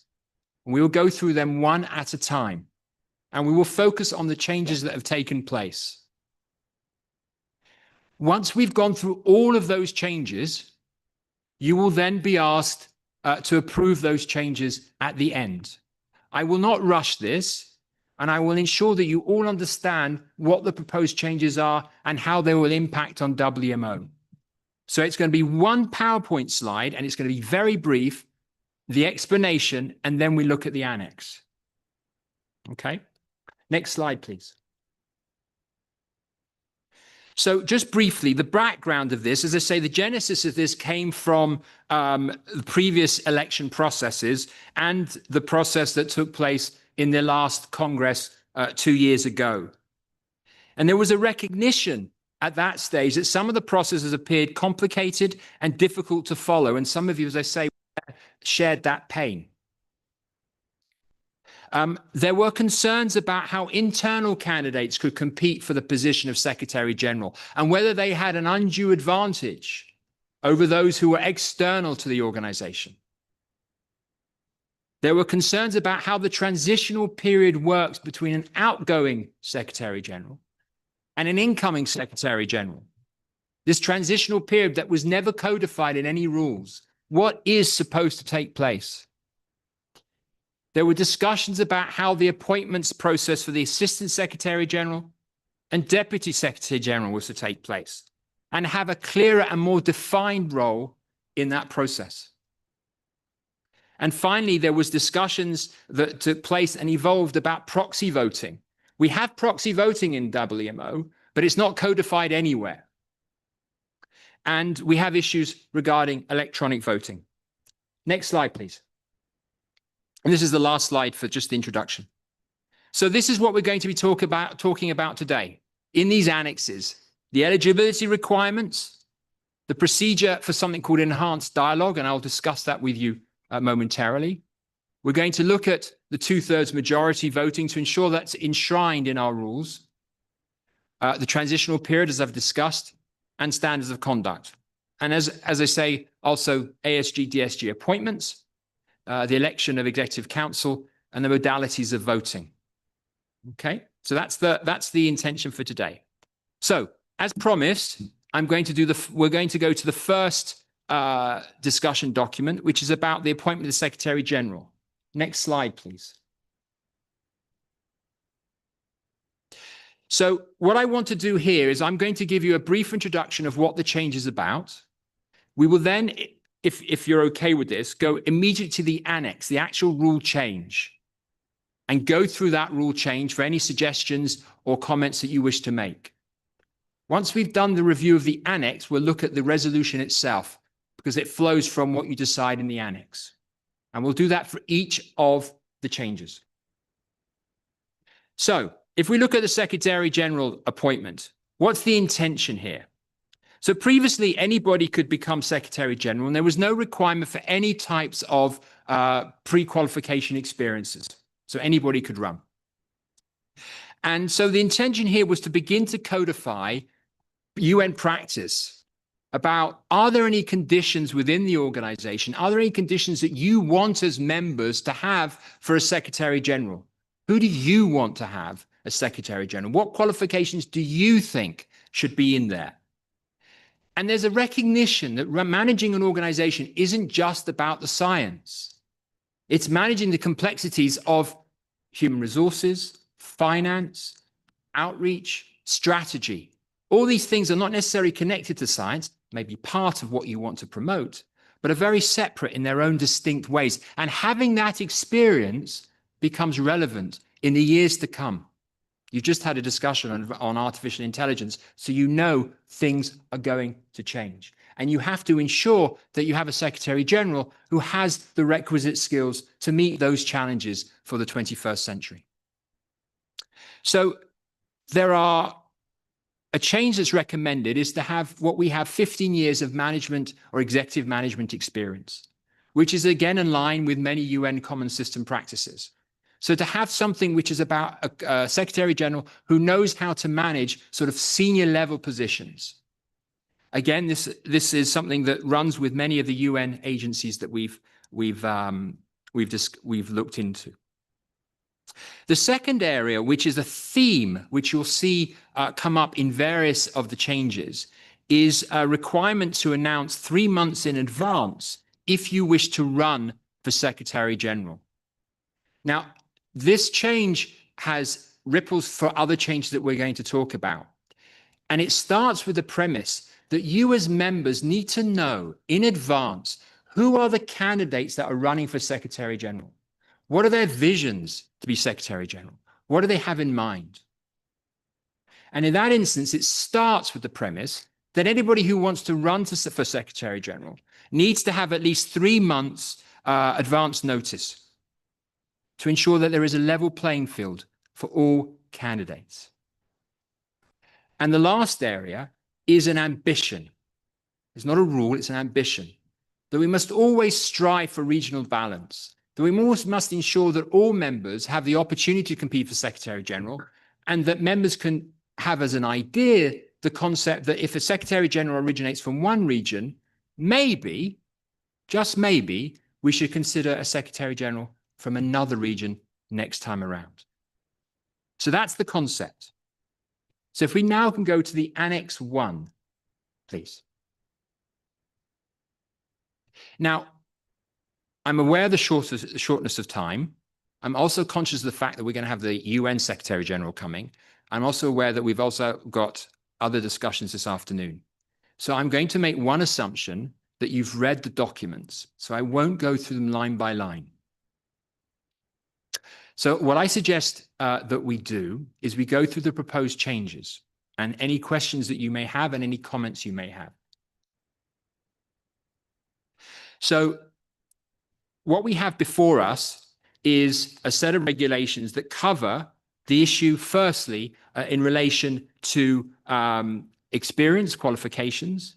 We have issues in relation to preventing candidates from being nominated from the floor. And we have issues in relation to regional balance. So if we first go to Regulations 63 and the proposed changes. Now here, the proposed changes are, as I said before, the idea that there are no surprises when you're appointing the Secretary General, that you know in advance what Secretary General candidates are running. So in this instance, the proposed changes relate to introducing the concept that candidates nominated from the floor shall not be considered eligible to run for Secretary General. For other positions, yes, but not for the post of SG. And that was the change that's recommended here. The other changes, as I say, relate to the experience requirements in Regulation 150. Now, currently, as the original text stands, candidates applying for the position of Secretary General, and Egypt had a change to must, and I just referenced that in a minute, have at least 15 years experience with senior executive management. That was the recommendation. Additional changes have been put forward, one by Egypt, I don't know if they're in the room, but they can explain that experience in meteorology and hydrology, and one from Barbados, I don't know if they're in the room. But I'll stop there at this stage, and I ask you just to focus, if you can, on the changes in Regulations 63, 149, and 150. I leave the floor open at this stage.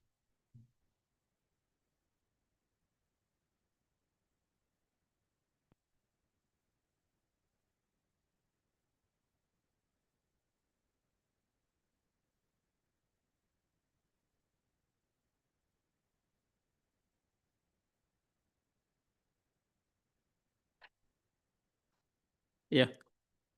Yeah. Monaco, please. Je vous remercie, Monsieur le Président. Et tout d'abord, nous souhaiterions remercier, bien entendu, le travail qui a été entrepris. Pour rappel, en 2009, le Corps commun d'inspection avait présenté un rapport extrêmement élaboré sur les règles présidant à la désignation, à l'élection et à la nomination des chefs d'agence en particulier. Et dans les recommandations, il y avait celle de mettre en place des critères, plus de transparence, mais aussi un dialogue renforcé avec les candidats à ces postes. Nous nous félicitons donc du travail qui a été entrepris. Globalement, les propositions nous semblent tout à fait acceptables et aller dans le bon sens. Cependant, nous aurions des propositions visant à aligner la règle 150 sur les pratiques dans d'autres organisations internationales spécialisées du système onusien, mais également afin de se référer à l'article 4.2 du statut du personnel, le secrétaire général faisant partie du secrétariat de l'OMM. De ce fait, nous proposerions et nous allons envoyer les modifications que nous proposons au secrétariat. Et si vous le permettez, je vais parler en anglais. Au niveau du petit a, de rajouter en tout début de paragraphe ce qui se trouve donc dans l'article 4.2 du statut du personnel, à savoir the paramount consideration in the appointment of the Secretary General shall be the necessity of securing the highest standards of competence and integrity. Point. Et la deuxième phrase qui commence par candidates applying, on précéderait cela par to this end, candidates applying for the position of Secretary General, etc. Et nous sommes tout à fait flexibles sur les 15 ans d'expérience pour les candidats. Ensuite, nous souhaiterions, parce que nous trouvons que c'est extrêmement ambigu et pourrait créer un précédent au niveau du système des Nations Unies, nous souhaiterions donc supprimer le petit c et plutôt remplacer par ce qui se fait dans d'autres agences spécialisées du système des Nations Unies, et indiquer, et à ce moment-là, le placer en petit b. For the appointment of the Secretary General, due regard should also be paid to equitable geographical representation as well as gender balance. On l'a, par exemple, dans les textes de l'OMS, et cela rejoint ce qui était indiqué par le conseiller juridique dans sa présentation, à savoir cette représentation géographique équitable qui est notre souhait à tous. Nous allons donc transmettre ces propositions au secrétariat afin qu'elles puissent être reflétées à l'écran, et je suis désolée de la longueur de mon intervention. Je vous remercie. Thank you. Next is UK. Thank you very much, Mr. Vice President, and I would like to start by thanking all the members of the task force. I know what a huge amount of work has gone into this, and I have seen these regulations debated and scrutinised extensively at both PAC and Executive Council.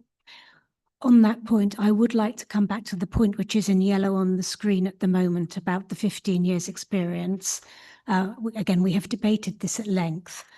I would like to just express my preference for the original text here, in that when you come to lead a large scientific or technical body, it is impossible to have all the expertise of everybody who works for you. So your leadership expertise, your diplomatic and executive, and your ability to learn from the experts who work for you and lead those successfully is the key ingredient of success.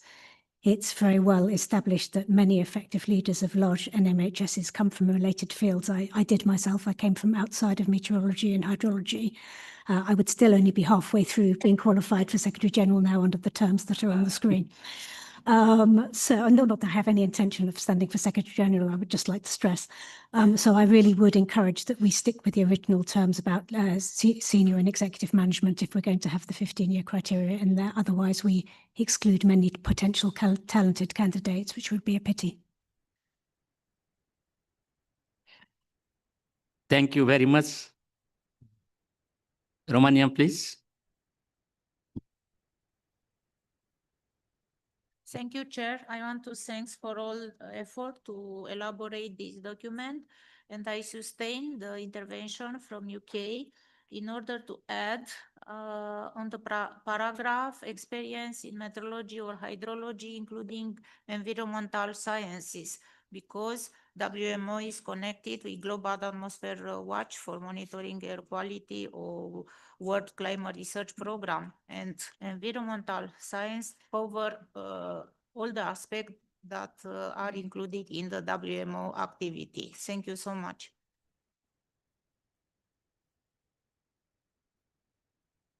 Thank you very much for your intervention. Germany, please.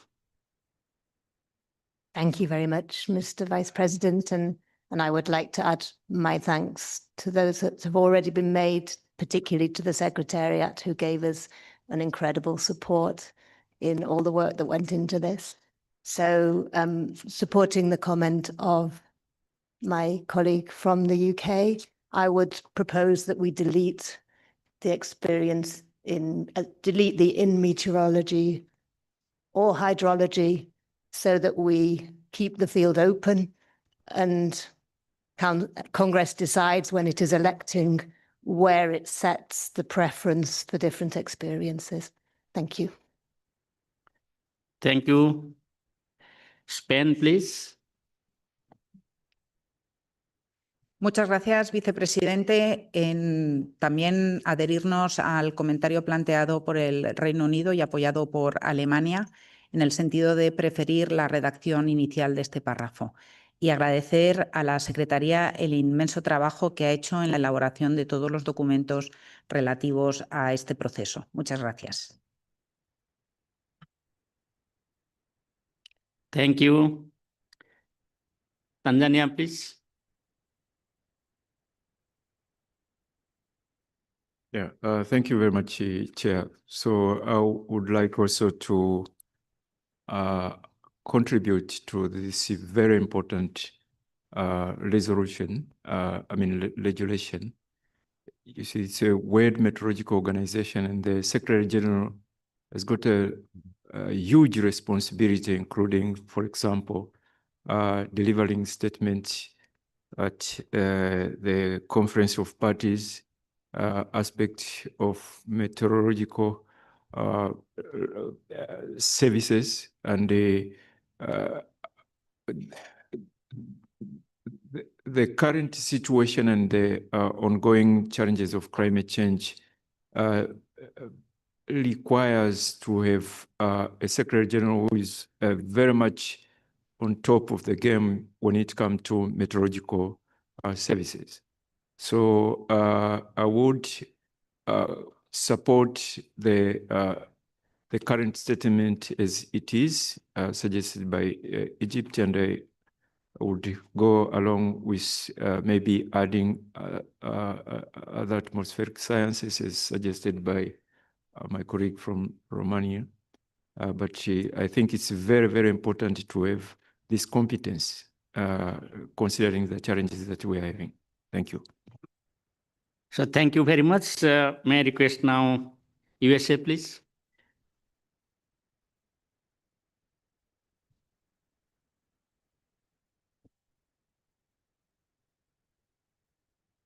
Good morning, and thank you, Chair. Thank you for giving me the floor. I want to begin by reaffirming our strong support for the revised election and appointment procedures. The United States was pleased to serve on the task force on elections and appointments. We agree with the UK and others that a paragraph A should not be amended and support adoption of the entire text as originally proposed. We also do not support changes to paragraphs A and B, in particular, the suggestion to adding language about achieving gender balance. The United States opposes all references to gender and do not support any position, policy, or program that prejudices one sex over another, enforces quotas or sex preferences, and affords privileges to one sex over another. Thank you, Chair. Thank you. Denmark, please. Thank you, Chair. First of all, I would really like to thank the task force who has been working so hard with the presentation of the new rules and regulations we have in front of us. And thank you also for the presentation from the Secretariat General today. Here in this room, it was really enjoyable to listen to. Basically, I take the floor to support the points of view delivered by UK, Germany, and Spain when it comes to the qualifications asked for future general secretaries of WMO.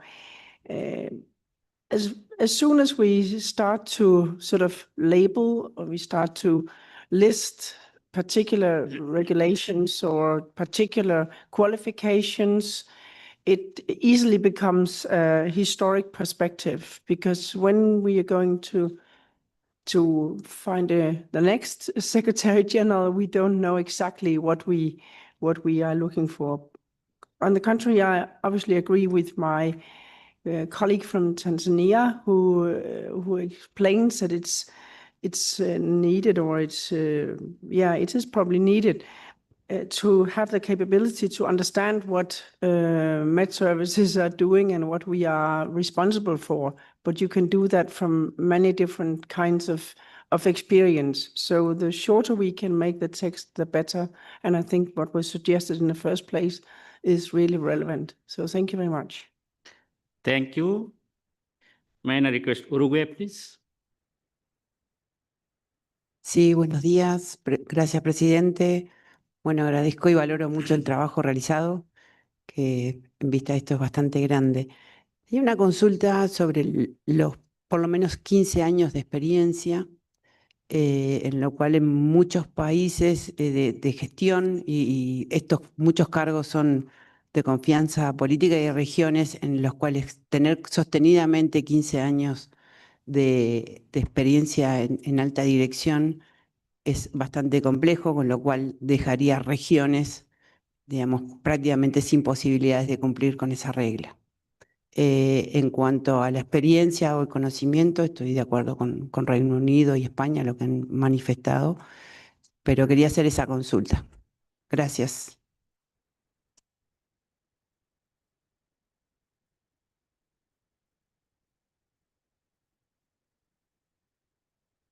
Thank you.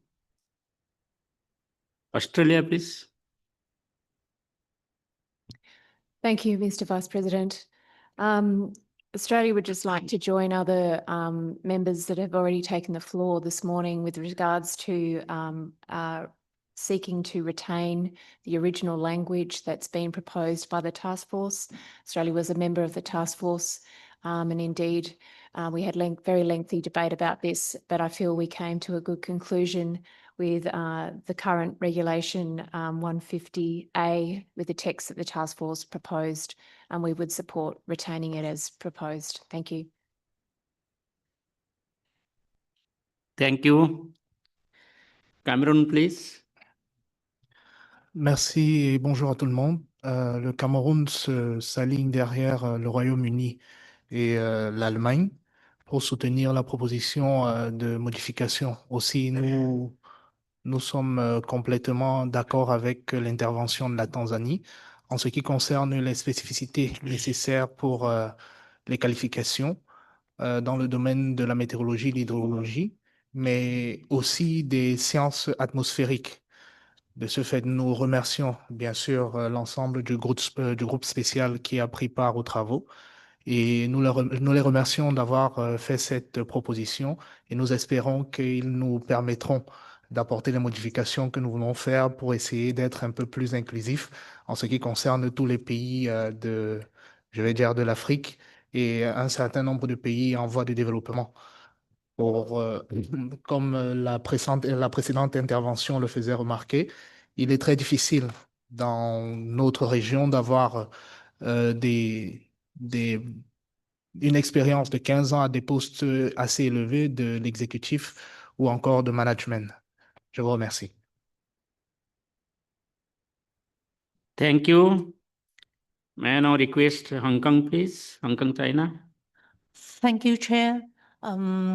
We are of this opinion that if meteorology and hydrology are specified, there may be some other fields which we need to consider. So if this is included, then maybe it is better to add or equivalent expertise to allow the flexibility. Yeah. Thank you. May I request Horacio and Saint Martin?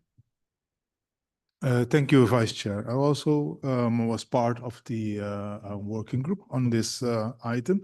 And sure, we had a length of discussion regarding the 15 years, but also about the position of a senior executive management position. And I'm hearing the different members articulating their position. I think it should be important to note here for me that we're talking not about qualification, but more in the sense of experience as executive management. So my feeling is that when we have a candidate for the Secretary General, it has to have some experience working in the field of meteorology, hydrology, or science, because that is actually important to us to have a SG that thinks in that direction. But if we are going to have a candidate with that has a very good experience, the senior executive management in other areas, he or she has to go through a transition period to have better information on what we are doing at scientific level here at the WMO. So that's why I'm thinking for your suggestion, I will recommend what are we talking about, the qualification or about the experience in the executive management? Thank you so much. Thank you.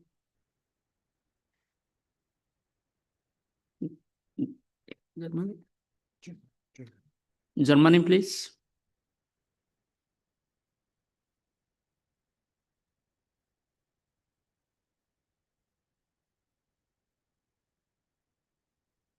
Yes, thank you. Apologies for taking the floor again, but some clarification from the discussions in the working group. On the one point of the 15 years experience, when we discussed this, we also looked at it with respect to the job profiles of other senior management, and perhaps I think my colleagues at the Secretariat could express that better than I can. So I'd ask them to do that. And then back to I fully understand the intervention from my colleague from Tanzania. I do have the background in meteorology and hydrology. And if I look around the room, you're all behind me at the moment or online, there are many people in this room who do not have this experience and are at least as eloquent, if not much more eloquent than I am when speaking about these subjects. And also to get back to the fact that these are the basic qualifications, and all of these candidates will introduce themselves to us, and we will judge from their introduction if they are capable of speaking eloquently about the issues in weather, climate, and water that we consider, and then we will decide as Congress if they have that ability. So it's really about not restricting the pool so that we're able to make an informed decision when we get to the actual Congress decision. Thank you. Thank you. So I feel Tonga is online. Do you want to take the floor? Tonga, please.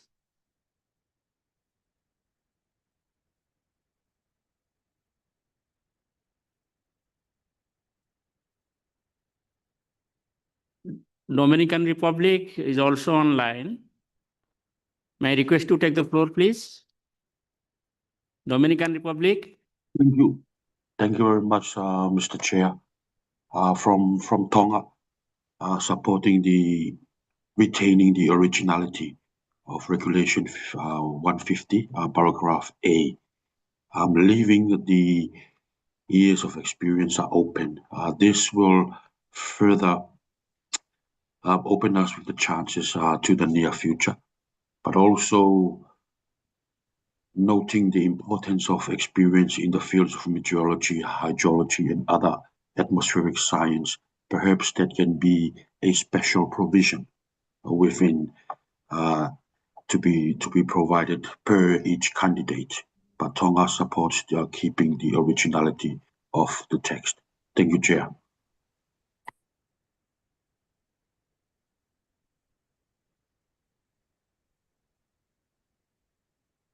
So thank you very much. Dominican, Tonga is over now. Dominican Republic, please. Buenos días, gracias, señor presidente. Bueno, me quiero referir al punto donde habla de experiencias y el tiempo tiempo de experiencia para optar por el cargo de secretario general. Nosotros consideramos que quizás deba explicarse o definirse mejor ese párrafo en un lado. Y los 15 años a ver si se flexibiliza, porque como decían algunos colegas anteriores, nosotros entendemos que dadas muchas situaciones que se presentan en los diferentes países, y no solo en la región a la que pertenezco, digamos de cierta inestabilidad de los cargos, que se hubiese flexibilizado un poco el tiempo de experiencia. Y estamos totalmente de acuerdo con las expertices en meteorología, hidrología y de los asuntos ambientales y climáticos. Gracias.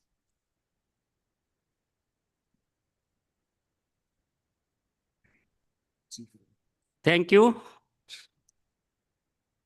We could not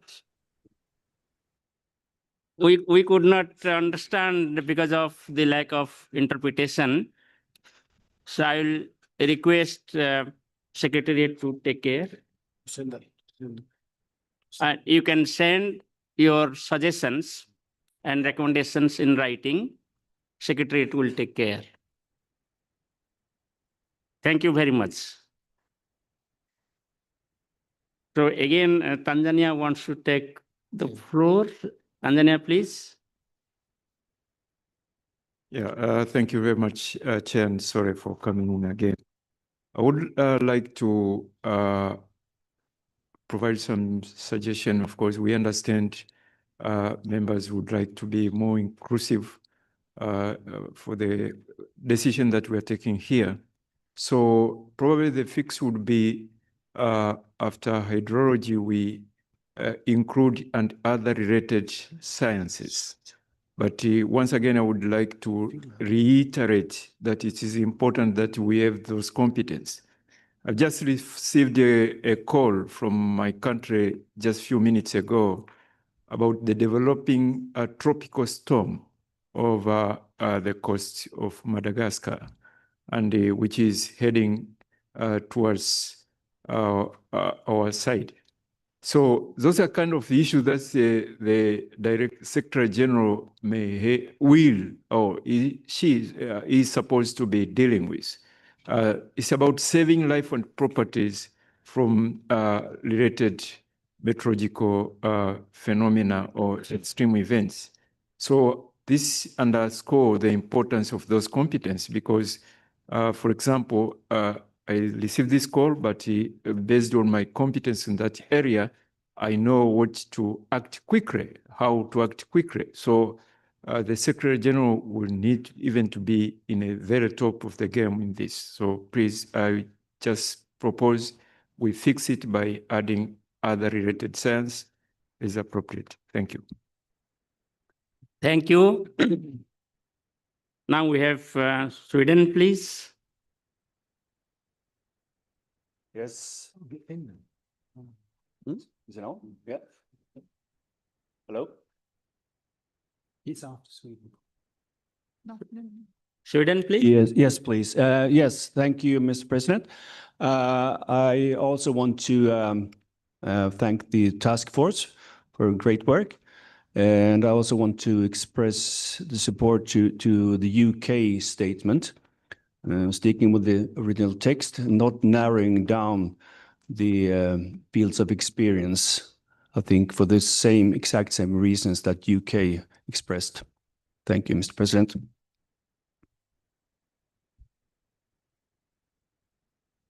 May I now request Mozambique, please? Thank you, Sweden.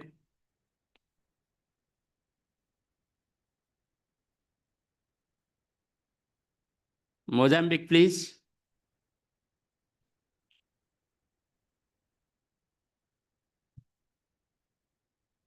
Okay. May I now request Finland, please? Thank you, Mr. President, and thanks, Daniel, for the good work behind this issue. And I think that there are two tones in the room, and I very well understand the sentiments of my colleagues from UK and Germany. But I think that the proposal of Tanzania might be a good compromise for this. And one should keep in mind that the Secretary General is also supposed to represent the scientific and technical expertise inside the UN family, and that, for example, at the COP meetings and proper scientific and technical background would be useful to gain the visibility that the WMO deserves, and also, for example, this early warnings for all program was very much thanks to the fact that WMO was seen as a technical and scientific organization in the field of weather and climate. Thank you.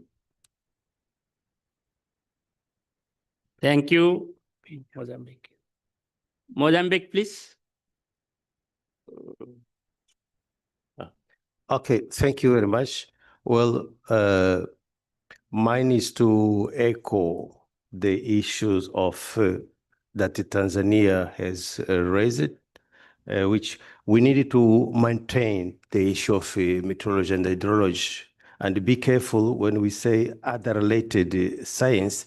Otherwise, we'll have to come up with a list approved of those science. If we don't have it, so who determined which one is the related science, it will be difficult. The second one is on B50, where there's no the minimum academic required, which suggests that we could include it, the academic qualification, which should, let's say, to be atmospheric science and meteorology and hydrology. This is the suggestion. Thank you. Thank you.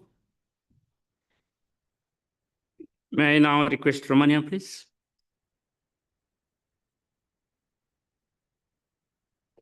Czechia. Czechia. May I request Czechia, please? Thank you, Mr. Chair. First of all, thanks for the committee who prepared the task force that prepared the document. I have to say, Czech Republic wasn't participating in the task group. So, but the important thing is, this is the first time we are setting some qualification criteria prior to the election of the Secretary General, and I don't think we had a problem in the past with too many candidates coming from distant fields from the mission of WMO. Therefore, I think that the only solution, and I listen carefully to all the proposals, is really to get back to the original language and let it be for the next Congress to decide. Just remind all of you that it's not the only provision. If you read the text all through all, there's a proposal to have candidates to have consultation with them during the Congress. And I already started to compile the list of tricky hydrological questions for all the future candidates to be examined on stage and prove that their knowledge of the subject. And I advise you to do the same at the very next Congress to really search and improve the qualification in the fields of WMO. With that, I would really plead all of you just to stick to original language and give it a fly for the first time at least. Next time, if we find that this is the problem in the next Congress, we can always come back and decide to name the sciences, but also don't forget engineering qualification that also might be eligible. So that would be mass. Please stick to the original language. That's my message. Thank you very much. Thank you very much. Estonia, please. Thank you. Thank you very much. We appreciate very much the work that has been done. We are in favor of higher flexibility concerning the requirements for the experience as well. So basically, we are about to echo what was previously said by the UK, Germany, Spain, and Denmark. And the return to the original language, well, this would be the preference. Thank you.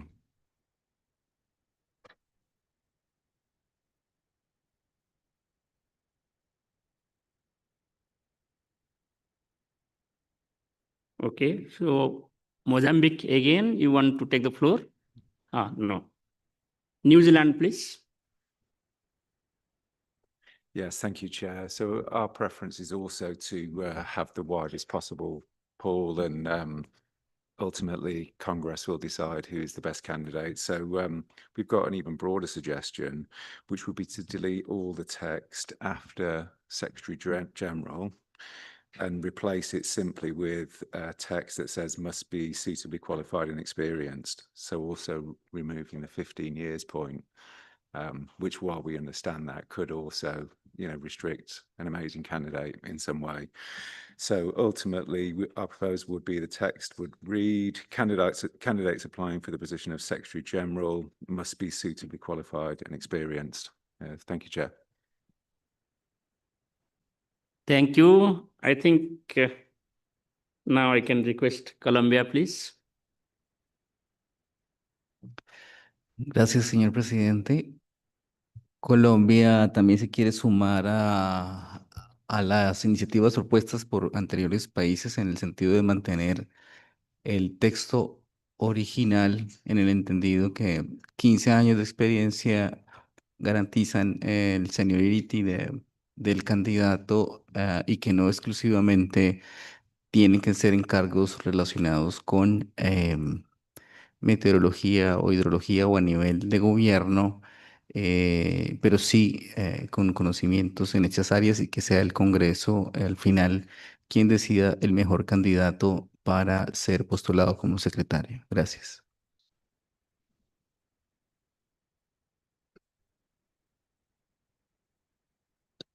Now we have received the statement from Dominican Republic. I request Stefano to please read it. Thank you, Chair. I will read the message by the Dominican Republic. We apologize for the communication issues, but regarding the paragraph discussing qualifications for the position of Secretary General, we hope the length of experience will be flexible given the various situations that arise in our countries, especially when holding management position. We strongly agree with the profiles, and I would add that they address environmental aspects and other related issues. Thank you. Thank you, Mr. Stefano. I think we have received quite a good number of response, comments, and suggestions. Now I will request Mr. Daniel to respond, please. So I'll try to keep this brief as possible, just so you have a flavour of the thinking. And because some of these things that you've raised have been discussed during the task force and during Executive Council. So that's the background. In relation to 15 years and where that comes from, you see, D1, director positions within the United Nations, and D2 start at 10 to 15 years experience.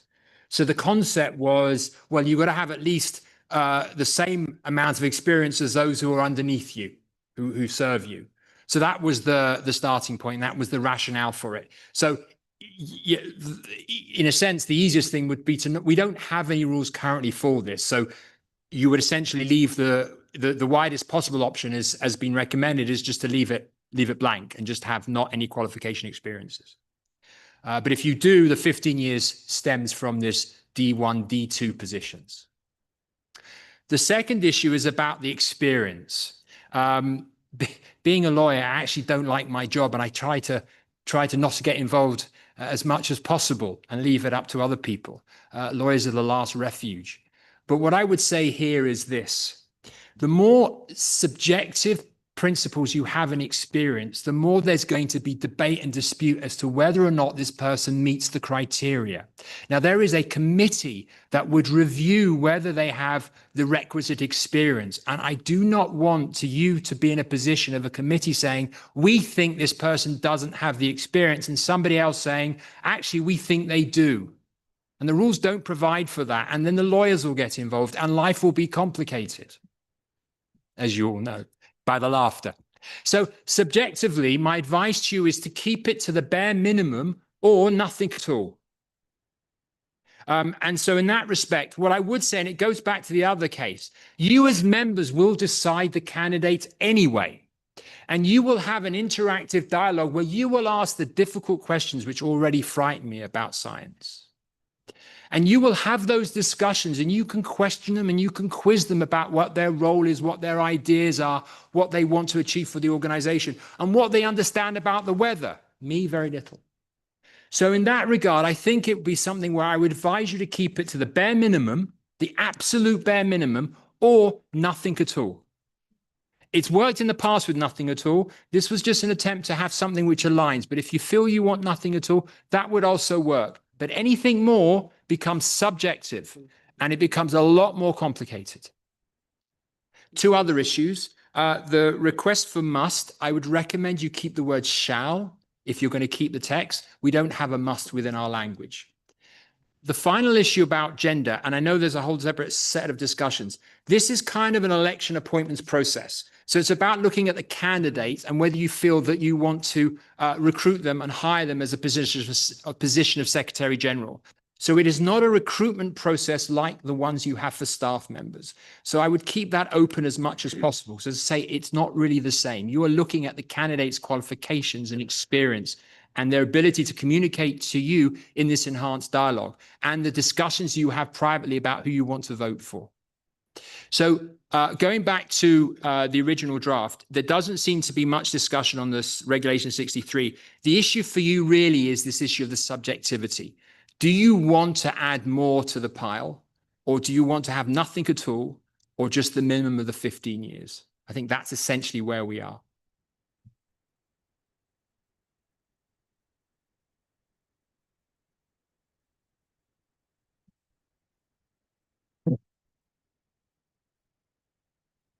Yeah, thank you very much. So I really appreciate for the explanation from Daniel regarding this matter. But also I'm a little bit confused with regard to the dialogue that will take place later, because I was struggling finding out what is the outcome of the dialogue. Are we going to disqualify somebody through the dialogue? And if that is not the case, to me, the dialogue is just meant to hear the perspective and to know deep, maybe from the candidate, and then the ultimate action would be voting. So that being the case, we need to ensure that every candidate that would go into the ballot paper have the necessary qualification and competence.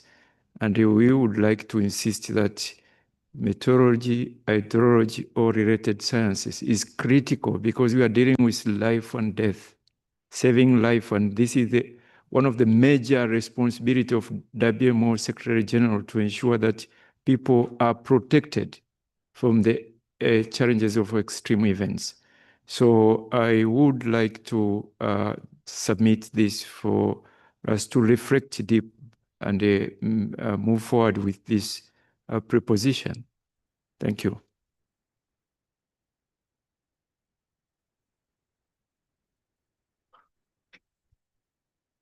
You want to speak? Yeah.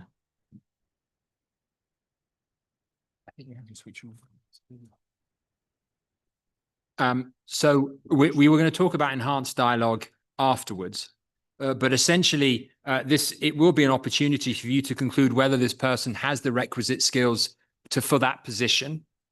And if you don't like the particular candidate, and if you feel that that particular candidate doesn't have those requisite skills, quite simply, you don't vote for them.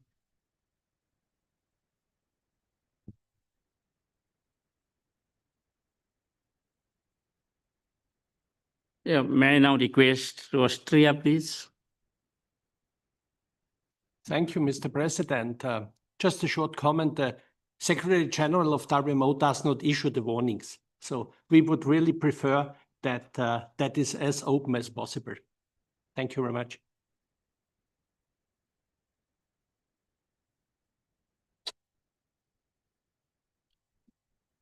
Any other comments or suggestions? Russia, please. Спасибо, господин председатель. Мы прежде всего благодарны группе, которая готовила этот документ, за большую плодотворную проделанную работу. А также я хочу сказать следующее. Уважаемые коллеги, вот этими формулировками, которые мы сейчас обсуждаем, мы ограничиваем собственное право выбора. Я думаю, что если мы будем рассматривать каждого кандидата за 3 месяца до голосования, нам хватит времени, чтобы убедиться в его опыте и компетенции. Поэтому мы придерживаемся позиции наших коллег, которые предлагают оставить формулировку в первоначальном ее виде. Спасибо.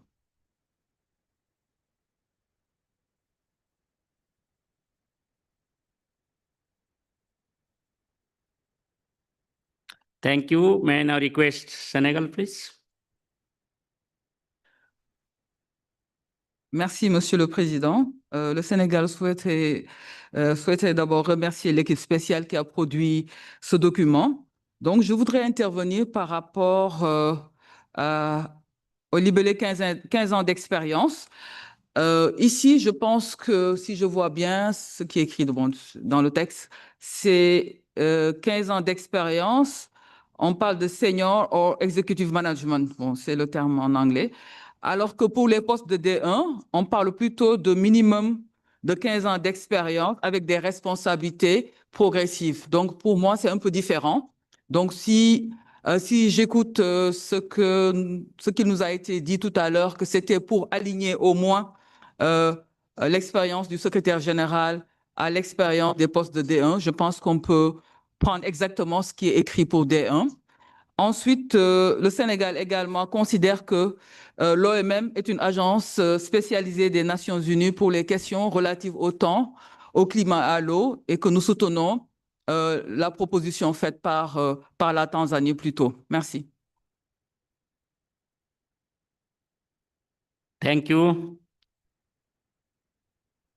Yeah, Kerasio, please. Thank you, Chair. As already was mentioned, the discussion regarding the qualification, one thing that is important for me is actually the comments from the members of Finland, where it was mentioning that our SG has to function as ambassador to other UN organizations. So I think it is actually important that our SG that has the right qualification to be part of expressing her or herself during such a meeting. And so I think with a science background should be very helpful for that. And also that knowledge of the National Meteorological Service is also important to us. Thank you so much. Thank you. Any other comments, suggestions? Yeah, I request Mr. Daniel to respond, please. So where does that leave us? I think what I would say is this. Currently, there are no rules that govern this. So we don't have any provisions that govern the minimum requirements for a position of Secretary General. If you can't agree it, then essentially we stay with no rules on just the requirements part. It seems to me, listening to you, that it may be complicated to come to an agreement as to exactly what you want to have as Secretary General. What I propose is we'll park this just for a moment. We'll go through the remaining parts. I don't think the other parts will be confusing. And at the end, let's see where we are. Because it may well be that you're either going to have a very complicated set of wording, the wording as it is, or nothing at all. And it may well be, if you can't agree, it's going to end up with nothing at all, which is where you are now. So it's not like it's the roof falls in. Okay, so if you're okay with that, let's park that, because the other parts don't seem to be particularly contentious in relation to this annex, if you're okay with that. Yeah. Thank you, Mr. Daniel. Now, may I request Uganda, please? Thank you very much, Chair and Secretariat, for the work well done so far. We want to align ourselves and agree with the proposal to have a wide experience in this role of SG. And secondly, restriction in the mandate, the field of mandate of WMO is essential here, because SG needs to be in a position to adequately represent WMO in discussions where members are not available. So restricting it to the field of the mandate of WMO is essential here. Thank you. Thank you very much.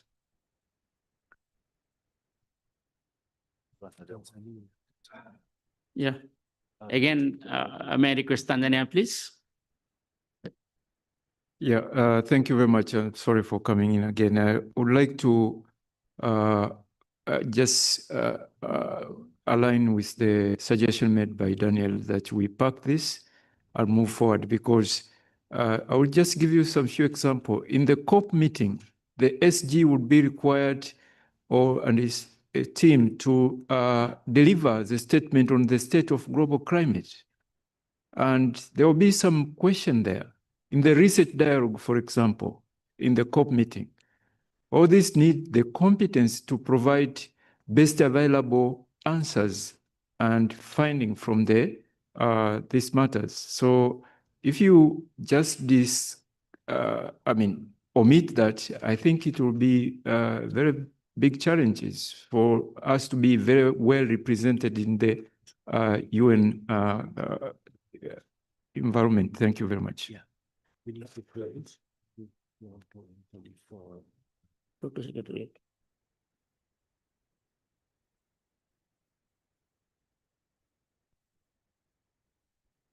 So thank you very much, Tanzania. So we have quite a good interactive discussions and comments and suggestions. And now we are moving towards the end of this forenoon session. I thank all of you, and I think we should hand over to Secretariat for any announcement, please.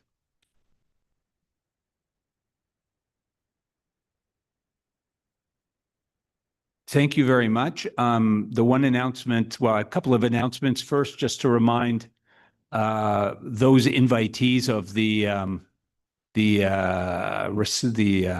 at the UK mission, which for anybody who wants to navigate over there is out the door, and there are neighbors just down the street towards the lake.